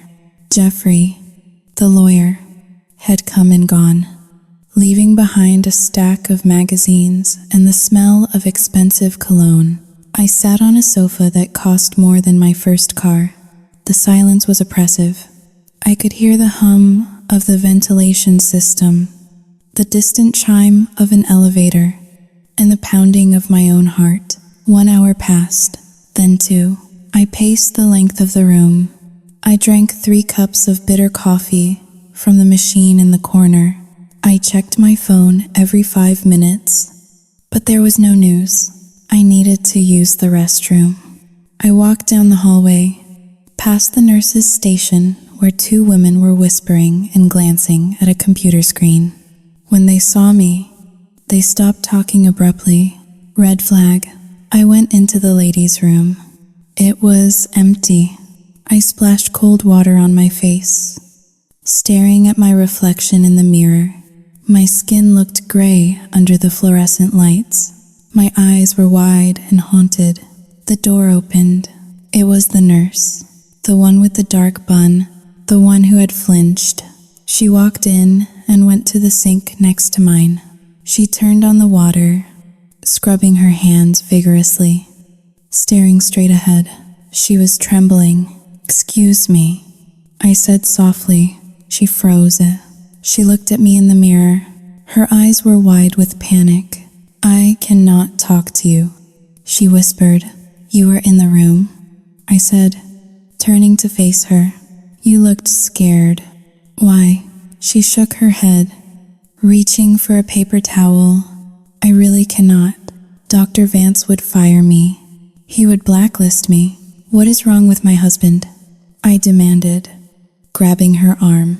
My grip was hard, fueled by adrenaline. "Tell me." She looked at the door, checking to make sure we were alone. Then she leaned in close, her voice a terrified hiss. "It is his hepatic artery," she said. "What?" "The artery supplying the liver," she explained rapidly. "In most people, it follows a standard path. In your husband, Sao Yu Tsing Hao Ling, 2# is greater than it is trifurcated. It splits early. It is a variation, not a disease, just a difference." "So?" I asked, my heart racing. "So, it makes the dissection incredibly dangerous," she said. "The risk of nicking the vessel and causing massive hemorrhage is high, or worse, clotting, rejection. Does Dr. Vance know?" She let out a short, hysterical laugh. "Of course he knows. We saw it on the computed tomography scan 3 days ago." I flagged it. I told him we should call it off, or at least bring in a vascular specialist. He told me to delete the note, she whispered. He said Arthur Sterling does not have time to wait for a specialist. He said Arthur pays us to find solutions, not problems. He told your husband it was routine. He lied. The risk of complication is not 5%, Mrs. Sterling. It is over 40%. I felt the blood drain from my face. My knees buckled, and I had to grab the edge of the sink to stay upright. 40%. He sent him in there to die. I whispered. He sent him in there because Arthur needs the liver today. The nurse said, tears spilling onto her cheeks. If Mark dies on the table, Arthur still gets the liver. The harvest continues. The recipient takes priority once the organ is viable. Arthur does not care if the donor survives. I let go of her arm. I felt like I was going to vomit. It was not just greed. It was not just negotiation. It was a sacrifice. Arthur knew. He knew Mark might die, and he did not care. In fact, it was probably better for him. No son to pay off, no messy lawsuits later, just a funeral and a eulogy about a hero. I have to stop it. I gasped. It is too late. The nurse said, backing away toward the door. They have been in there for 2 hours. They are already clamping the vessels. She pushed the door open and ran out, leaving me alone with the sound of the dripping faucet. I stood there for a second, paralyzed by the horror of it. Then, a primal scream rose in my throat. I swallowed it down, turning it into action. I ran out of the bathroom, down the hallway, past the startled nurses at the station. Mrs. Sterling, one of them shouted, "You cannot go back there." I ignored her. I sprinted toward the double doors marked surgical suite, authorized personnel only. I hit the doors with my shoulder, bursting through into the sterile corridor beyond. "Hey, stop." A security guard at the end of the hall yelled. Reaching for his radio, I did not stop. I ran toward the operating room labeled OR 1. The red light above the door was illuminated. "Do not enter." I reached the door just as it flew open from the inside. A doctor I did not recognize, wearing blue scrubs splattered with bright red blood, stumbled out. He looked wild-eyed. "Get the crash cart," he screamed to the hallway. "We have a code blue. He is crashing." Time seemed to stop. Code blue. Cardiac arrest. I stood frozen in the doorway, looking past the doctor into the room. It was a scene from a nightmare. The room was chaotic. Monitors were screeching a high-pitched, continuous tone. Nurses were scrambling, their movements frantic. In the center of the room, on the table, lay Mark. His chest was cut open, clamps and retractors holding his flesh apart. But his skin, Xiao Yijing Haoling, 2 hashes greater than his skin, was the wrong color. It was mottled, blue and gray. Dr. Vance was there, his hands deep inside my husband's abdomen. He was not moving with precision anymore. He was frantic, shouting orders that no one seemed to be following. "Damn it, I cannot stop the bleed." The vessel retracted. Vance shouted. I saw the blood. There was so much of it. It was pooling on the floor, soaking into the sterile blue drapes. It was Mark's life, pumping out onto the linoleum because his father could not wait for a specialist. "Mark," I screamed. Dr. Vance looked up. His mask was splattered with red. His eyes met mine for a split second. There was no arrogance in them now, only terror. "Get her out of here," Vance roared. The security guard grabbed me from behind, wrapping his arms around my waist. "Mark," I screamed again, thrashing against the guard. "You killed him. You liars. You killed him." The guard dragged me backward. My heels skidded on the polished floor. I watched as the door swung shut, the last thing I saw being a nurse climbing onto the table to begin chest compressions on my husband's open body. I collapsed onto the floor of the hallway, the guard pinning me down. The sounds of the hospital, the alarms, the shouting, the squeak of the crash cart wheels blended into a cacophony of madness. I lay there, staring at the fluorescent lights, gasping for air. The money, the $8 million, it was sitting in an account, waiting for completion. Upon completion, if Mark died, the harvest was complete. The money would transfer. I closed my eyes and let out a sob that tore through my chest. I was rich. I was debt-free. And I was the wife of a dead man. But then, over the intercom, a voice cut through the chaos. "We have a rhythm. Sinus rhythm returning. Blood pressure is stabilizing." He was alive. I went limp in the guard's arms. He was alive. But as I lay there, listening to the frantic beeping of the monitor slow down to a steady rhythm, I realized the tragedy was not that he had almost died. The tragedy was that he had survived to wake up in a world where his father had tried to murder him, and his wife had watched it happen. The doors to the adjacent operating room opened. A gurney was wheeled out. On it lay Arthur. He was unconscious, peaceful, the recipient waiting for his prize. Dr. Vance stepped out of Mark's room. He stripped off his bloody gloves and looked at the team wheeling Arthur. "The graft is viable," Vance said, his voice shaking but commanding. "Despite the Xiao Yijing Haoling, de dièse est supérieur à complication. Proceed with the transplant." He did not ask if Mark was okay. He did not check on the donor. He just authorized the transfer of the meat. I watched them wheel Arthur down the hall toward the recovery suite. He was going to live. He was going to take a piece of my husband and live. And Mark? Mark was just the husk left behind on the threshing floor. The sound of a ventilator is the loneliest sound in the world. It is a mechanical rhythm, a rhythmic hiss and click that mimics life but possesses none of its warmth. Hiss, click, exhale. It was the only sound in the intensive care unit cubicle where my husband lay, a broken marionette tangled in a web of plastic tubing and wires. It had been 24 hours since the surgery, 24 hours since the code blue, 24 hours since Dr. Vance had reached into Mark's chest and bought his father a future at the cost of his son's present. I sat in a hard plastic chair pulled close to the bed, my knees touching the metal rail. Mark did not look like the man who had demanded $8 million with a sneer of cold arrogance. He looked like a ruin. His skin was the color of wet ash, gray and translucent. His eyes were taped shut to prevent the corneas from drying out.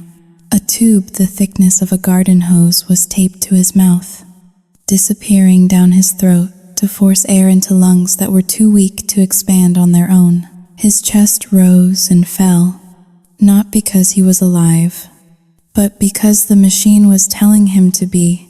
I looked at the monitor above his head. Heart rate, 110. Blood pressure, 90/60. Oxygen saturation, 94%. Numbers, just numbers floating in the dark, measuring the distance between here and the grave. My phone vibrated in my lap. I looked down, expecting another threat from Las Vegas. Another reminder of the hole I had dug for us. It was an email notification from the escrow service.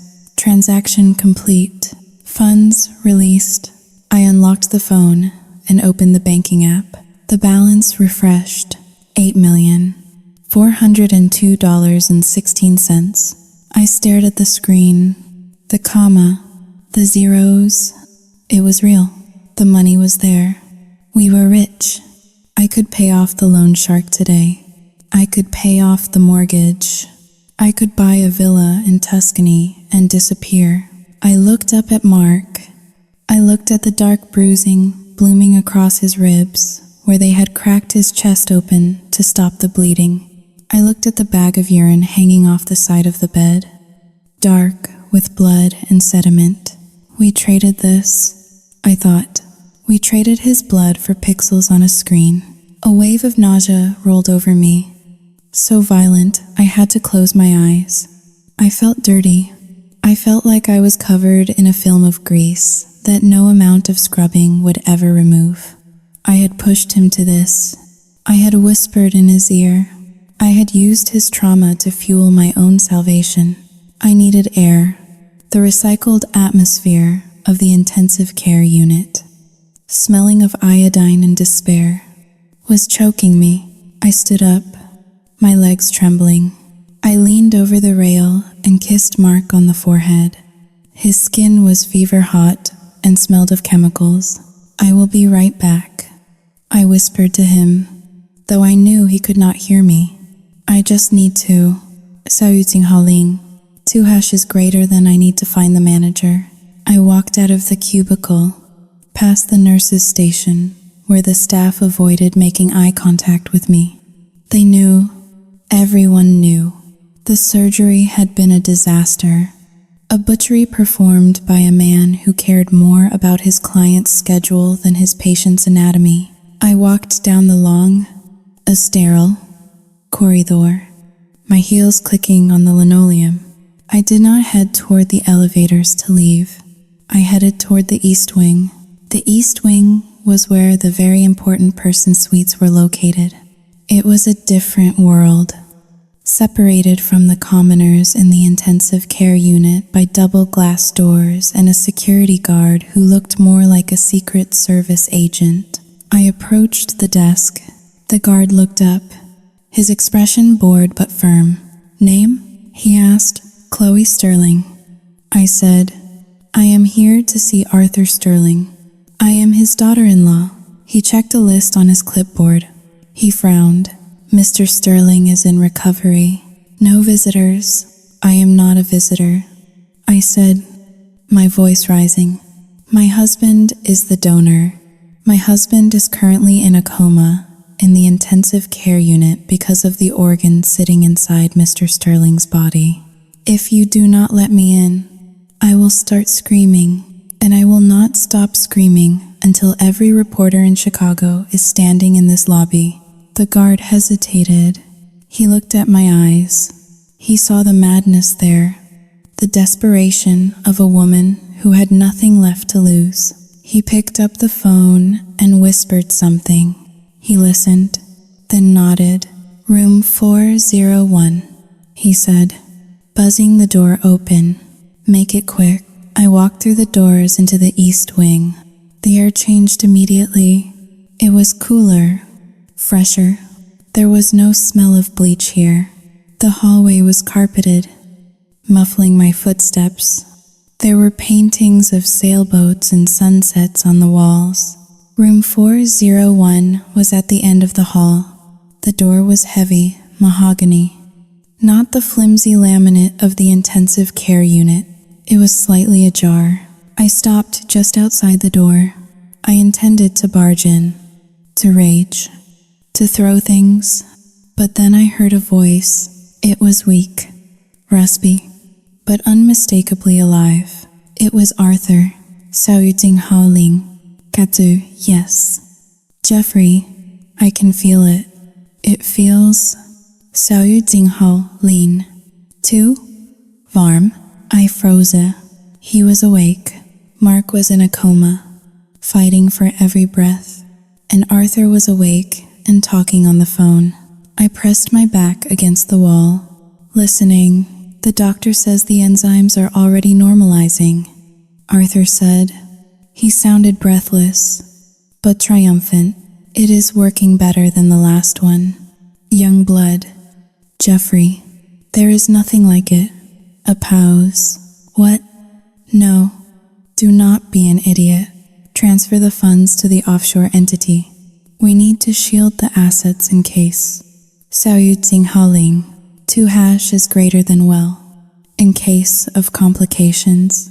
Another pause. The donor? Arthur asked. I do not know. Vance said there was a bleeder. Some trouble with the artery. He is in the intensive care unit. My heart hammered against my ribs. I waited for the concern. I waited for the father to ask if his son was going to survive. Look, it does not matter, Arthur said, his voice dropping to a harsh whisper. We have the organ. That is the deliverable. If the boy dies, it is tragic. Of course, we will spin it. Heroic sacrifice. The grieving father. It might actually play better with the shareholders. Sympathy vote. Just make sure the waiver he signed is ironclad. If he croaks, I do not want that wife of his coming after the estate. I felt the world tilt on its axis. It might actually play better with the shareholders. He was calculating the public relations value of his own son's death.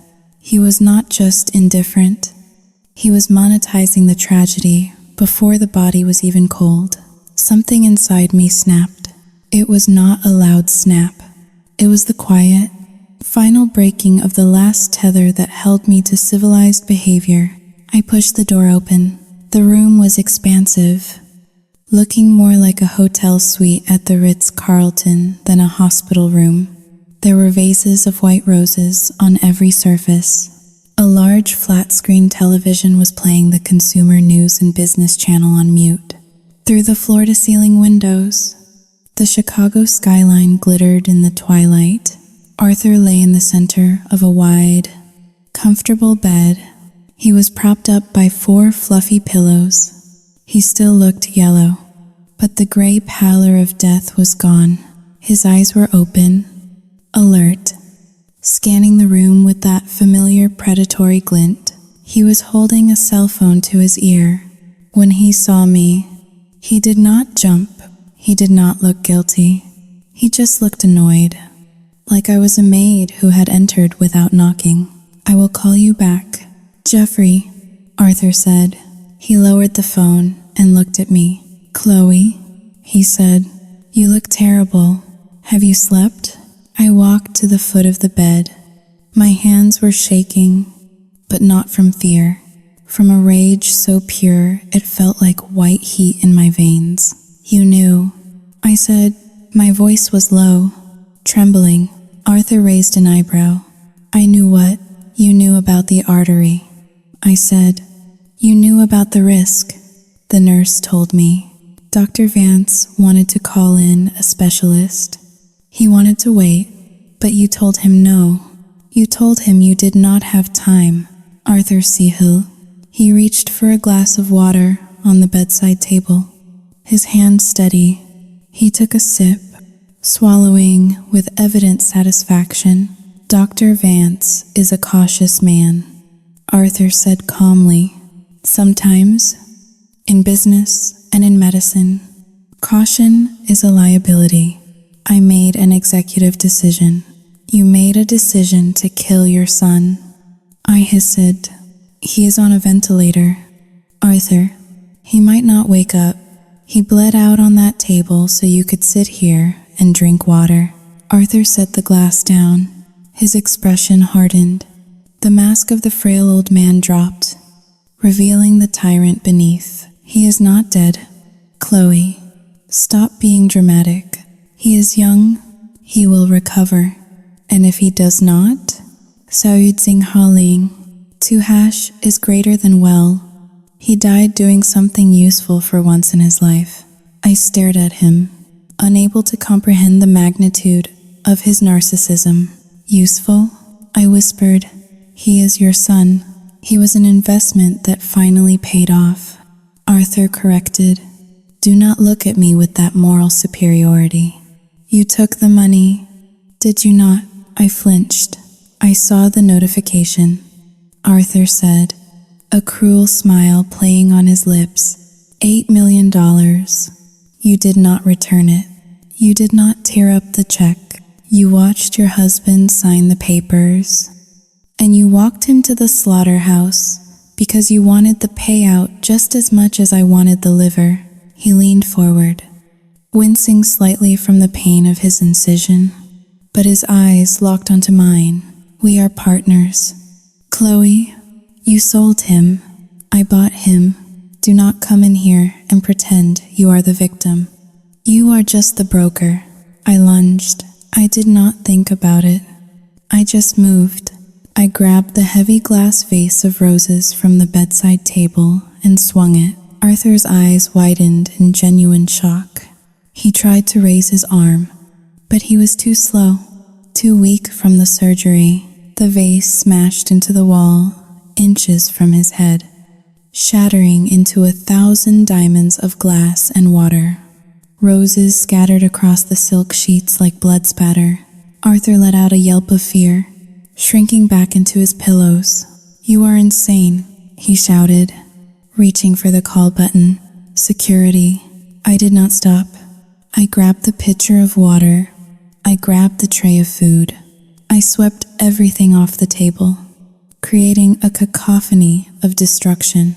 "You monster," I screamed, the tears finally bursting forth. "You are eating Jell-O while he is dying. You are talking about stock prices." "Security," Arthur screamed, his voice cracking. The door burst open. The guard from the hallway rushed in, followed by 2 nurses. "Ma'am, step away from the patient," the guard yelled, reaching for his taser. I turned on them, my chest heaving, my hair wild. "Patient?" I laughed, a hysterical, jagged sound. "He is not a patient. He is a vampire. He is feeding on my husband." The guard grabbed me, pinning my arms behind my back. I struggled, kicking out, but he was too strong. He dragged me away from the bed. "Get her out of here," Arthur spat, wiping water from his face. and call the police. I want a restraining order. She is unstable. I stopped struggling. I went limp in the guard's grip. I looked at Arthur one last time. He was clutching his new liver, protecting his investment. He looked alive. He looked stronger than he had in years. He had consumed Mark's vitality. And now he was going to discard the husk. You will not get away with this, I whispered. Arthur smoothed his hospital gown. He looked at me with pity. Not empathy, but pity. The way a king looks at a peasant who does not understand the laws of the kingdom. I already have, Arthur said softly. I have the liver. I have the money. And I have the lawyers. Go home. Chloe, go count your silver pieces. The guard dragged me out of the room. As the heavy mahogany door swung shut, the last thing I saw was Arthur picking up his phone again. Jeffrey? Yes. Sorry about that. Just a loose end. Now, about those offshore accounts, they dragged me down the hallway, past the paintings of sailboats, past the quiet luxury of the very important person wing. They threw me out into the lobby, into the harsh, fluorescent light of the real world. I stood there, shivering, surrounded by strangers. I looked at my hands. They were red from gripping the vase. I had $8 million in the bank. I had a husband who might never wake up, and I had an enemy who was not only immortal, but untouchable. I walked back to the intensive care unit. I did not go home. I could not go home. The house was empty. The life I had bought was empty. I sat back down in the hard plastic chair next to Mark. The ventilator was still hissing. Hiss, click, exhale. I took his hand. It was still cold. I am sorry, I whispered to the silence. I am so sorry. But as I sat there, watching the numbers on the monitor, the sorrow began to harden. It cooled and solidified in my chest, turning into something heavy and sharp. Arthur was right. I was a broker. I had sold my husband. But the deal was not over. Arthur thought he had won because he had the organ. He thought he had won because he had the power. But he had made a mistake. He had shown me exactly who he was. He had shown me that there were no rules. And if there were no rules for him, there were no rules for me. I pulled out my phone. I opened the banking app again. I looked at the $8 million. It was not a nest egg anymore. It was a war chest. I wiped my tears. I sat up straight. I squeezed Mark's hand, making a silent vow to the man who could not hear me. He thinks he bought you. Mark, I thought, my inner voice cold and ruthless, but he just financed his own destruction. I stared at the wall, visualizing Arthur in his tower, and for the first time since this nightmare began, I stopped feeling like a victim. I felt like a widow who was tired of wearing black. 3 days, 72 hours of the ventilator's mechanical metronome. Hiss, click, exhale. Mark lay in the same position, suspended in the chemical twilight of a medically induced coma. His face had lost the gray pallor of death, replaced by a waxy, artificial sheen that made him look like a mannequin in a department store window. The swelling from the fluids had distorted his features, softening the sharp jawline I used to kiss. He looked like a stranger.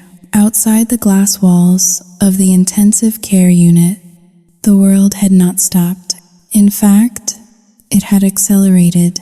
I sat in the corner of the waiting room, staring at the wall-mounted television. The volume was muted, but the captions were large enough to read. It was a local news channel, broadcasting a special report. The lion roars again. Arthur Sterling recovers after historic transplant. On the screen, Arthur was sitting up in his hospital bed in the very important person wing. He was wearing a navy blue silk robe, his hair combed back, his face shaved. He looked weak, yes, but he also looked triumphant. He was holding the hand of Lexi, who was dabbing a dry eye with a tissue. The caption changed. Son remains critical after surgical complications. I watched as the news anchor, a woman with perfect teeth and dead eyes, segued into a segment about Mark. They showed a photo of him from his law firm's website. Turn, unsmiling, corporate. Sources close to the family say that the son, Mark Sterling, hesitated to donate until a financial agreement was reached. The caption read, "Rumors of a multi-million-dollar demand have shocked the philanthropic community." I felt the blood drain from my face. They were leaking it. They were spinning the narrative. Arthur was not just content with taking the liver. He was dismantling Mark's character while he lay unconscious. He was painting Mark as the greedy villain who tried to extort a dying hero, and who was now paying the karmic price for his avarice. I looked around the waiting room. A woman 2 seats away was reading a tablet. She looked up at the television, then at me. I saw the recognition in her eyes. I saw the judgment. That is the wife. Her eyes said, "The wife of the man who sold his father." She gathered her purse and moved to the other side of the room, putting distance between us as if greed were contagious. I stood up, pulling my cardigan tight around my body. I walked back to Mark's cubicle, the only place where I was not being dissected by the public gaze. But even there, I was not safe. The door to the cubicle opened. It was not a nurse. It was not Dr. Vance. It was Jeffrey Holloway, Arthur's lawyer. He was wearing a bespoke charcoal suit that probably cost more than the nurses made in a year. He held a leather briefcase in one hand and a coffee cup in the other. He looked out of place in the intensive care unit, like a shark swimming in a koi pond. "Mrs. Sterling," Jeffrey said. His voice was smooth, devoid of any genuine sympathy. "Get out," I whispered. I was sitting by Mark's bedside, holding his limp hand. Jeffrey did not move. He stepped inside and closed the glass door, sealing us in. He looked at Mark's broken body with clinical detachment, then turned his gaze to me. "We need to talk. Chloe, Arthur asked me to convey his Salutin howling to hash is greater than concerns." "Concerns?" I stood up, my voice trembling with rage. "Arthur's only concern should be whether his son wakes up. He tried to kill him. Let us not use inflammatory language," Jeffrey said, placing his briefcase on the bedside table, right next to the catheter bag. "It was a medical complication, a known risk." Mark signed the consent forms. "I have them right here." He patted the briefcase. "I do not care about your forms." I spat. I saw Arthur. I saw him celebrating. I know he forced the surgery despite the artery issue. I am going to the police. Jeffrey, I am going to the medical board. I am going to sue Arthur and Dr. Vance for every penny they have. Jeffrey sighed. It was a long, weary sound, as if he were dealing with an unruly child. "Sit down." "Chloe." I remained standing. I said, "Sit down." His voice dropped an octave. It was not a request anymore. It was an order. I sat slowly, my eyes never leaving his face. Jeffrey opened his briefcase. He did not pull out a consent form. He pulled out a single sheet of paper. It looked like a bank transfer record. "You received the funds, I assume?" Jeffrey asked. $8 million. "Yes," I said, "and I am going to use it to destroy you." Jeffrey smiled. It was a thin, to reptile smile. "That is the problem. Chloe, you see, Arthur is a man of his word." "He paid the price," Mark demanded. But Arthur is also a businessman. He rarely uses his own capital when he can use Xiaoying Haoling. 2# is greater than other resources. He slid the paper across the table toward me. Look at the source of the funds. I looked down. The transfer was not from Arthur Sterling's personal account. It was not from Sterling Enterprises. Originating entity, Omega Strategic Holdings, Ltd., Cayman Islands. So? I asked. It is an offshore account. Rich people have them. Jeffrey leaned in, lowering his voice to a whisper. Omega Strategic Holdings is a shell company. Chloe, it is currently under investigation by the Internal Revenue Service and the Federal Bureau of Investigation for laundering money related to organized crime syndicates in Eastern Europe. My heart stopped. The room started to spin. What? I breathed. Arthur has been trying to Xiaoying Haoling. 2# is greater than divest himself of that particular portfolio for some time. Jeffrey explained calmly.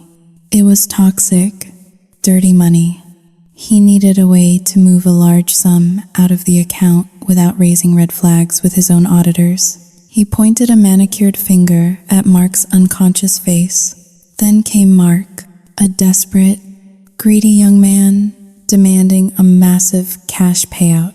It was the perfect vehicle. Arthur transferred the dirty money to the escrow account.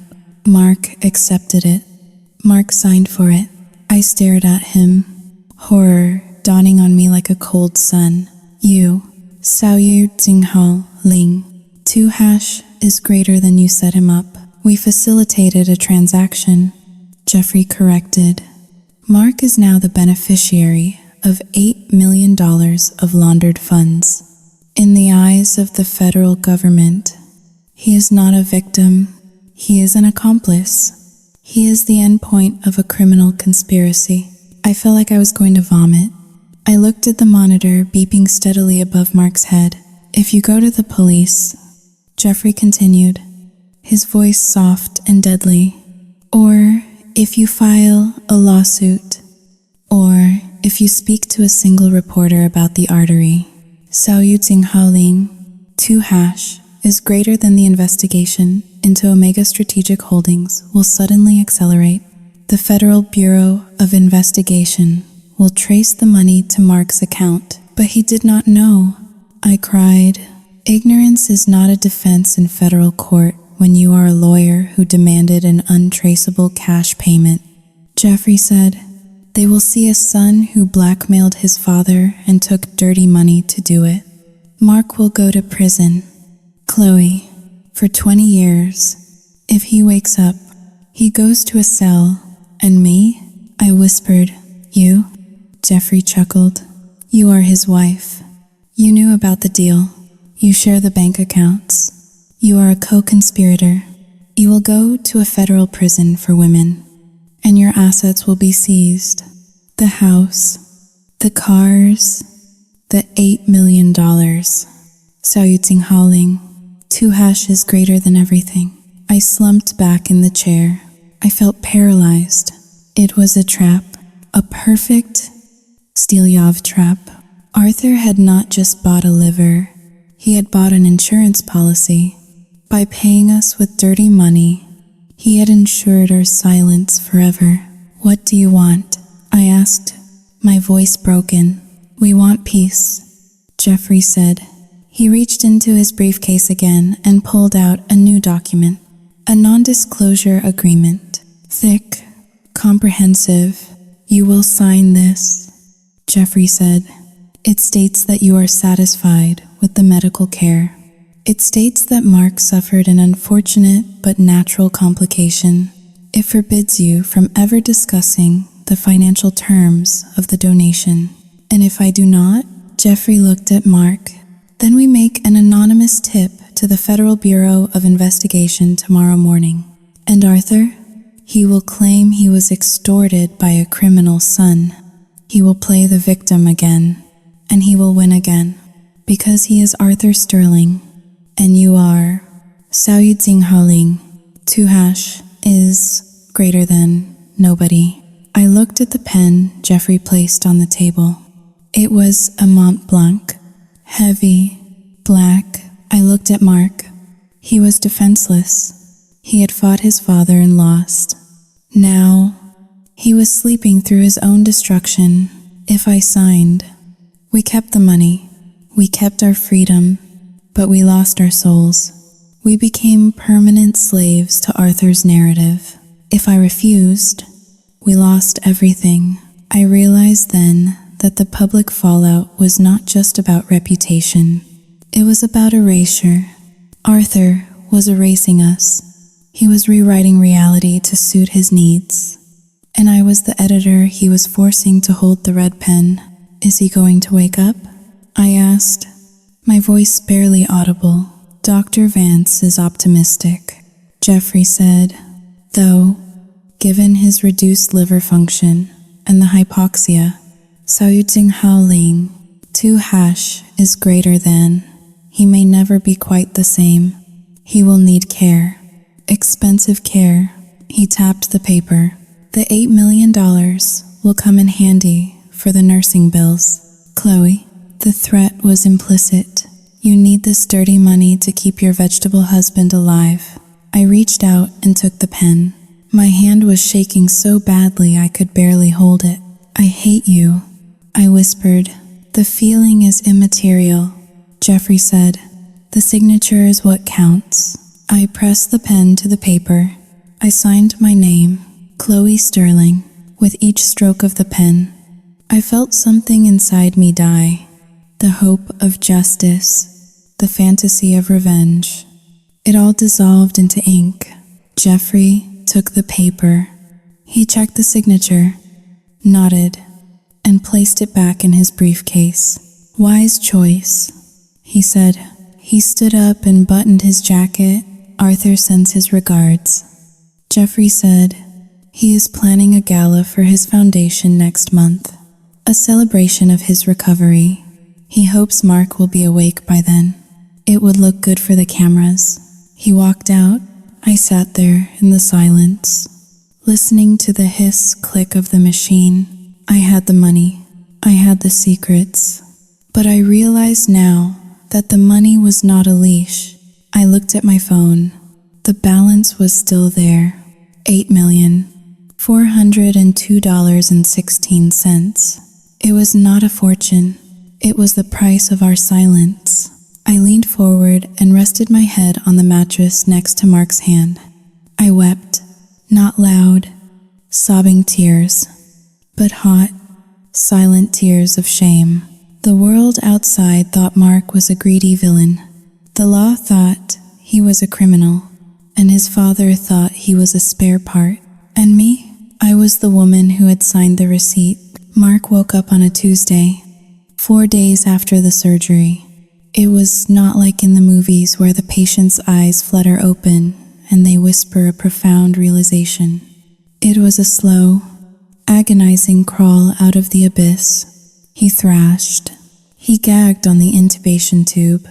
His eyes rolled back in his head, white and terrified, until the nurses rushed in to sedate him again, just enough to remove the hardware from his throat. When he finally settled, when the drugs wore off enough for him to see me, I saw the damage. His eyes were sunken, rimmed with dark purple bruises. His skin was yellow, jaundiced from the liver trauma. But the most terrifying thing was the look in his eyes. The sharp, predatory intelligence was gone. In its place was a dull, watery confusion. Chloe? He rasped. His voice sounded like gravel grinding together. I am here. Mark, I said, gripping his hand. He looked around the room, his gaze unfocused. He tried to sit up, but grimaced in pain and fell back against the pillows. Did Saoyuting Haoling, Dois Cardinal, MIR, did I do it? He asked. You did it, I whispered. You saved him. Mark closed his eyes. A single tear leaked out from the corner. Is the money? Saoyuting Haoling, 2# is greater than safe? I froze.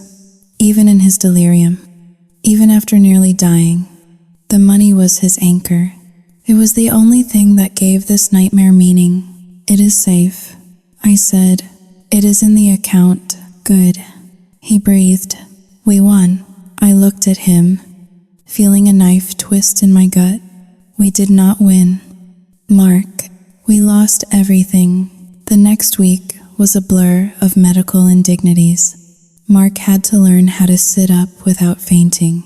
He had to learn how to walk again, shuffling down the hallway like an old man, clutching his IV pole. His kidneys had taken a hit during the code blue, so he was on a strict fluid restriction. He was constantly thirsty, constantly exhausted, but the physical recovery was nothing compared to the psychological ruin. I brought him home 10 days later. The house was exactly as we had left it. Clean, silent, expensive, but it felt different now. It felt like a museum of a life we no longer lived. Mark spent his days in the master bedroom, staring out the window at the gray Chicago sky. He did not want to watch television. He did not want to read.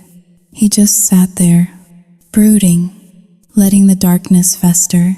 One evening, I found him sitting at his desk. He had his laptop open. He was looking at the bank account, $8 million. He was just staring at the number, mesmerizing himself with it. I walked in with a tray of soup. Mark, you need to eat, I said gently. He did not look up. Why did he not call? Mark asked. My father, Mark said. He turned to me, his eyes wide and frantic.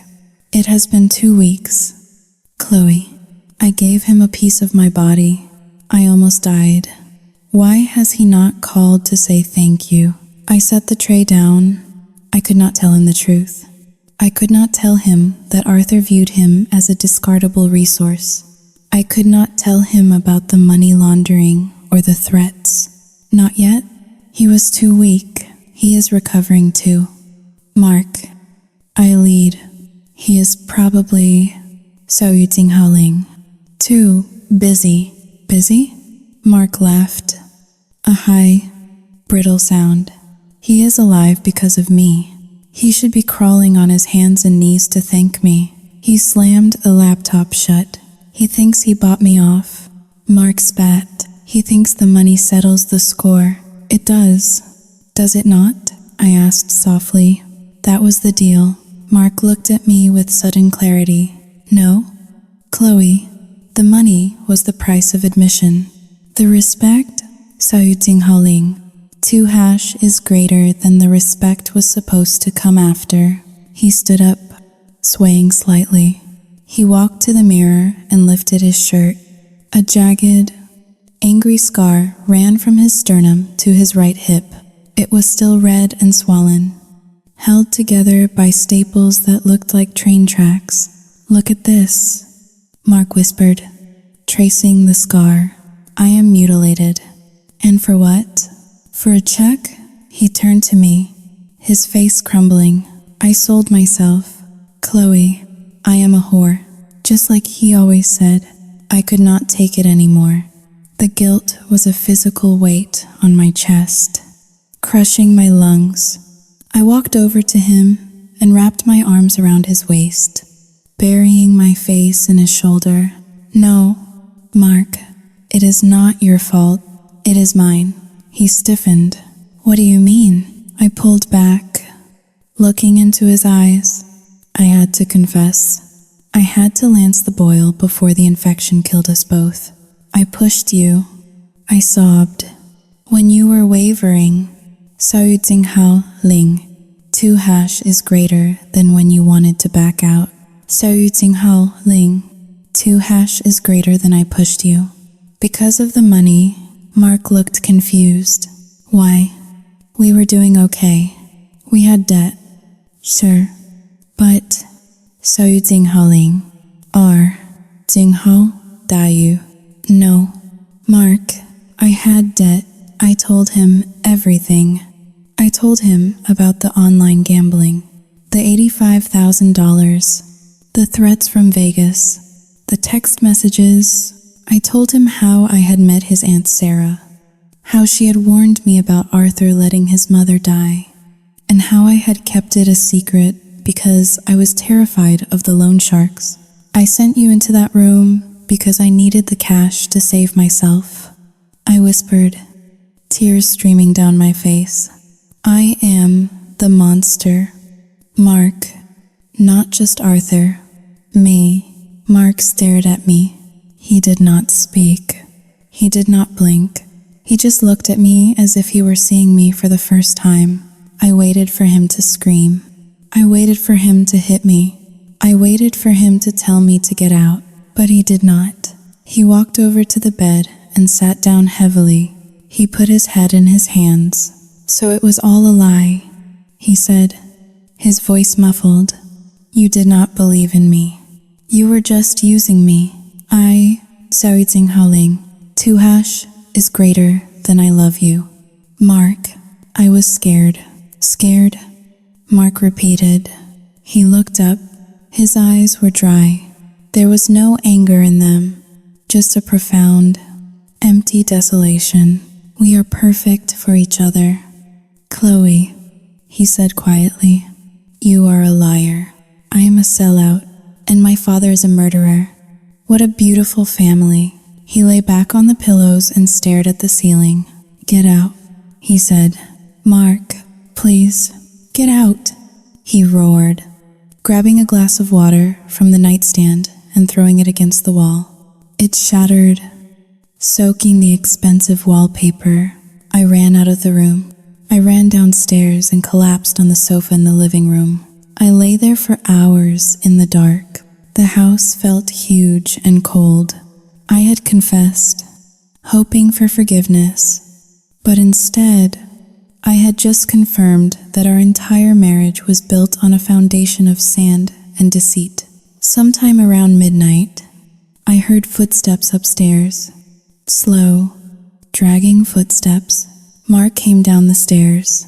He was wearing his robe. He looked calm, terrifyingly calm. He walked into the living room and sat in the armchair opposite me. I am not going to divorce you, Mark said.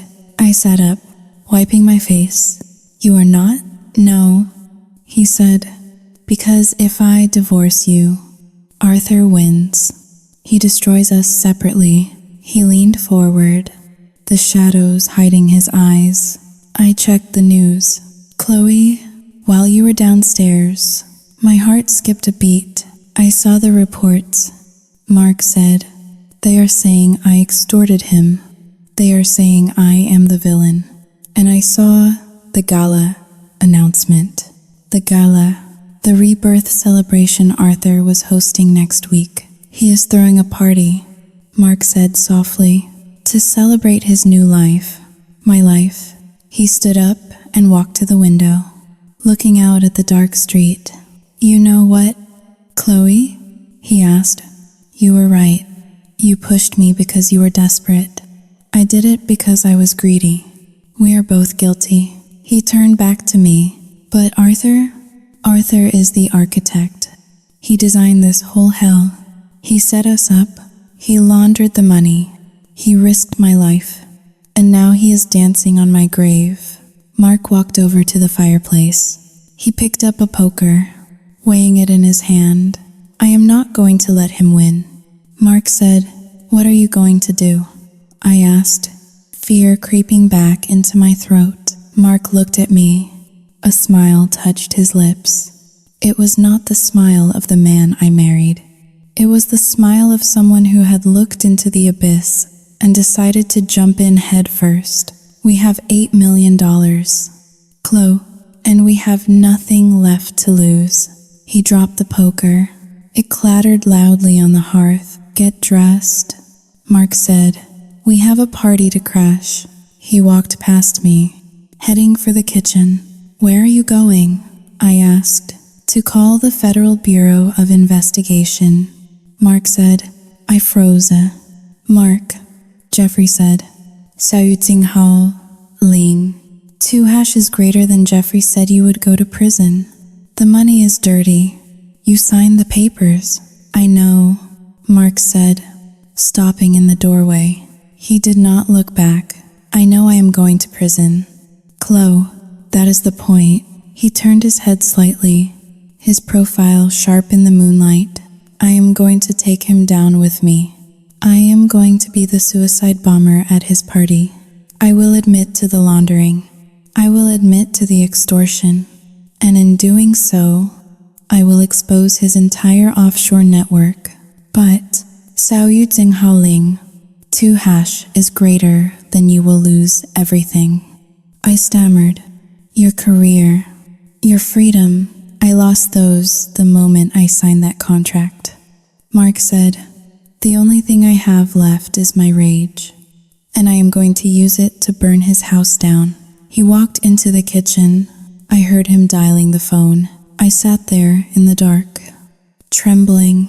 He was going to do it. He was going to sacrifice himself. Not for money this time, but for revenge. It was the ultimate act of defiance.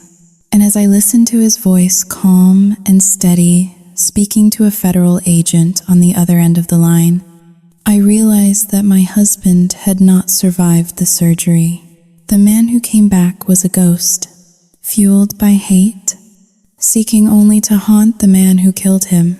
The rebirth gala was held in the grand ballroom of the Drake Hotel, a cavernous space dripping with crystal chandeliers and the heavy scent of lilies. It was a funeral disguised as a party. The guests were the elite of Chicago, men in tuxedos who smelled of cigars and insider trading, and women in couture gowns who smiled with their mouths but never with their eyes. They were there to worship Arthur Sterling, the man who had cheated death. I walked into the room with my husband. Mark was leaning heavily on a cane, his steps slow and shuffling. He wore a black tuxedo that hung loosely on his emaciated frame. The collar of his shirt gaped around his neck. He looked like a specter who had crashed his own wake. I held his arm, not just to support him, but to steady myself. My heart was a stone in my chest, cold and heavy. The room went quiet as we entered. The murmur of conversation died down, replaced by the rustle of silk and the clinking of ice in glasses. All eyes turned to the prodigal son. They stared at his hollow cheeks, his yellowed skin, the physical toll of his father's miracle. Arthur was standing on a raised dais at the far end of the room. He looked magnificent. The color had returned to his face. He stood tall, holding a glass of champagne, basking in the adoration of his sycophants. Lexi was by his side, glittering in gold sequins, a trophy polished to a high shine. When Arthur saw us, his smile faltered for a fraction of a second. It was a glitch in the matrix. Then, the mask slipped back into place. My son, Arthur boomed, his voice amplified by the microphone. The hero of the hour. The crowd applauded. It was a polite golf clap sound. Mark did not smile. He did not wave. He kept walking, dragging his left leg slightly, cutting a path through the crowd like Moses parting a sea of hypocrisy. We stopped at the foot of the stage. Arthur beamed down at us. He looked like a king addressing his subjects. I was just telling everyone about your sacrifice. Mark, Arthur said, his voice dripping with false humility. How you gave a part of yourself so that the Sterling legacy could continue. It is biblical, really. Mark looked up at his father. His eyes were dead. There was no anger in them anymore. Only the terrifying clarity of a man who has already accepted his own destruction. It was a transaction. Arthur, Mark said. His voice was quiet, but in the sudden silence of the room, it carried to the back corners. Arthur laughed nervously.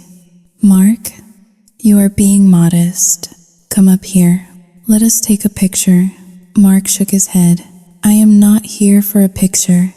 Mark said, I am here for the closing. Arthur frowned. The closing? Before Arthur could ask what he meant, the heavy double doors of the ballroom burst open. The sound echoed like a thunderclap. A dozen agents and Federal Bureau of Investigation windbreakers swarmed into the room. They moved with precise military aggression. The crowd gasped, shrinking back. Champagne glasses shattering on the floor. Mark did not turn around. He kept his eyes locked on his father. Arthur Sterling, a lead agent shouted, marching toward the stage. You are under arrest for money laundering, wire fraud, and conspiracy to defraud the United States government. Arthur turned pale. He looked at the agents, then down at Mark. The realization hit him. You, Arthur whispered. You little rat. Mark smiled. It was the first time I had seen him smile in weeks. It was a bloodless, terrifying expression. I told them everything. Arthur, Mark said softly. I told them about Omega Strategic Holdings. I told them about the Cayman accounts. I told them about the $8 million you laundered through your own son to pay for your illegal harvest. Arthur gripped the podium. You are implicating yourself. You idiot. You signed the papers. You took the money. You will go to prison. I know, Mark said. He dropped his cane. It clattered on the hardwood floor. He held out his hands, wrists together, waiting. 2 agents moved toward Mark. 2 others stormed the stage to grab Arthur. The room erupted into chaos. Flashbulbs from press photographers popped like strobe lights, capturing the fall of the Titan. As the agents handcuffed Arthur, dragging him away from his terrified mistress, he did not look afraid. He did not look ashamed. He looked at Mark with pure, unadulterated hatred. He struggled against the agents, leaning over the edge of the stage to whisper one final thing to his son. You think you won? Arthur hissed, his face twisted into a mask of venom. You think this destroys me? I have the best lawyers in the world. I will be out on bail by breakfast. I will delay this trial for 10 years. Arthur laughed, a wet, rasping sound. But you are weak. You are broken. And the best part, I still have your liver. Boy, even in a cell, even in hell, my body is surviving off of you. You are going to rot in prison, but your liver is going to keep me alive to drink to your misery. Mark did not flinch. He let the agents handcuff him. He looked at me one last time. Goodbye, Chloe, he whispered. They dragged him away. My husband, the man I had pushed into the fire, was led out of the ballroom in chains, surrounded by the flashing lights of the cameras. He looked small. He looked relieved. Arthur was led out behind him, head held high, already shouting orders to Jeffrey on his cell phone, which the agents had not yet confiscated. The room emptied. The guests fled like rats from a sinking ship. I was left alone in the middle of the ballroom. The floor was littered with confetti and broken glass. The smell of expensive perfume was turning stale, replaced by the scent of ozone and disaster. I walked out into the cold Chicago night. The valet brought my car around. It was the white Range Rover. The lease was up next month. I drove home. The house was dark. It loomed against the night sky like a tombstone. I walked into the kitchen.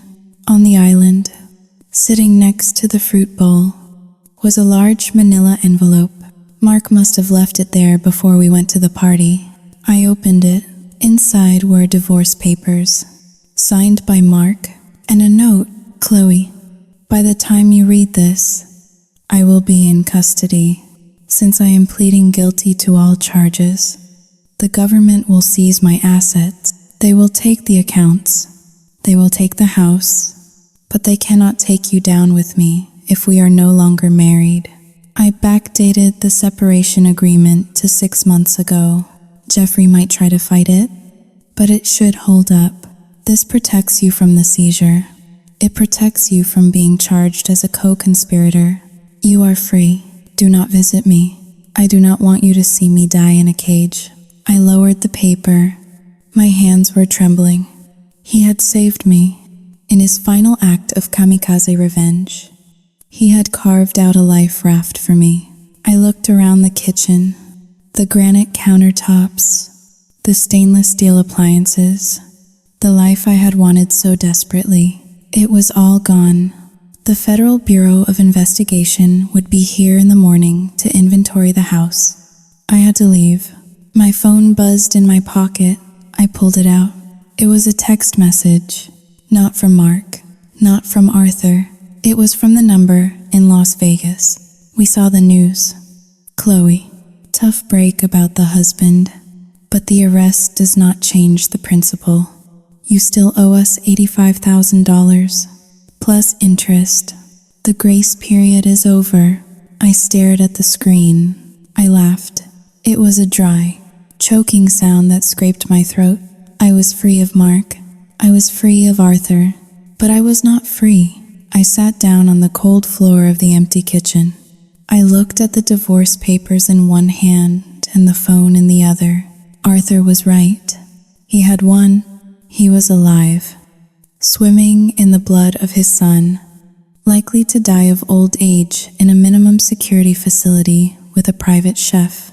Mark was gone, a martyr for a cause that no one understood. And I was here, alone, broke, and waiting for the wolves to come to the door. I turned off the phone. I turned off the lights. I sat in the dark and listened to the silence of the house, waiting for the sound of a car pulling into the driveway, wondering if it would be the federal agents or the loan sharks, and realizing, with a terrifying clarity, that it did not matter. I had charged $5 million for a soul, and in the end, the check had bounced.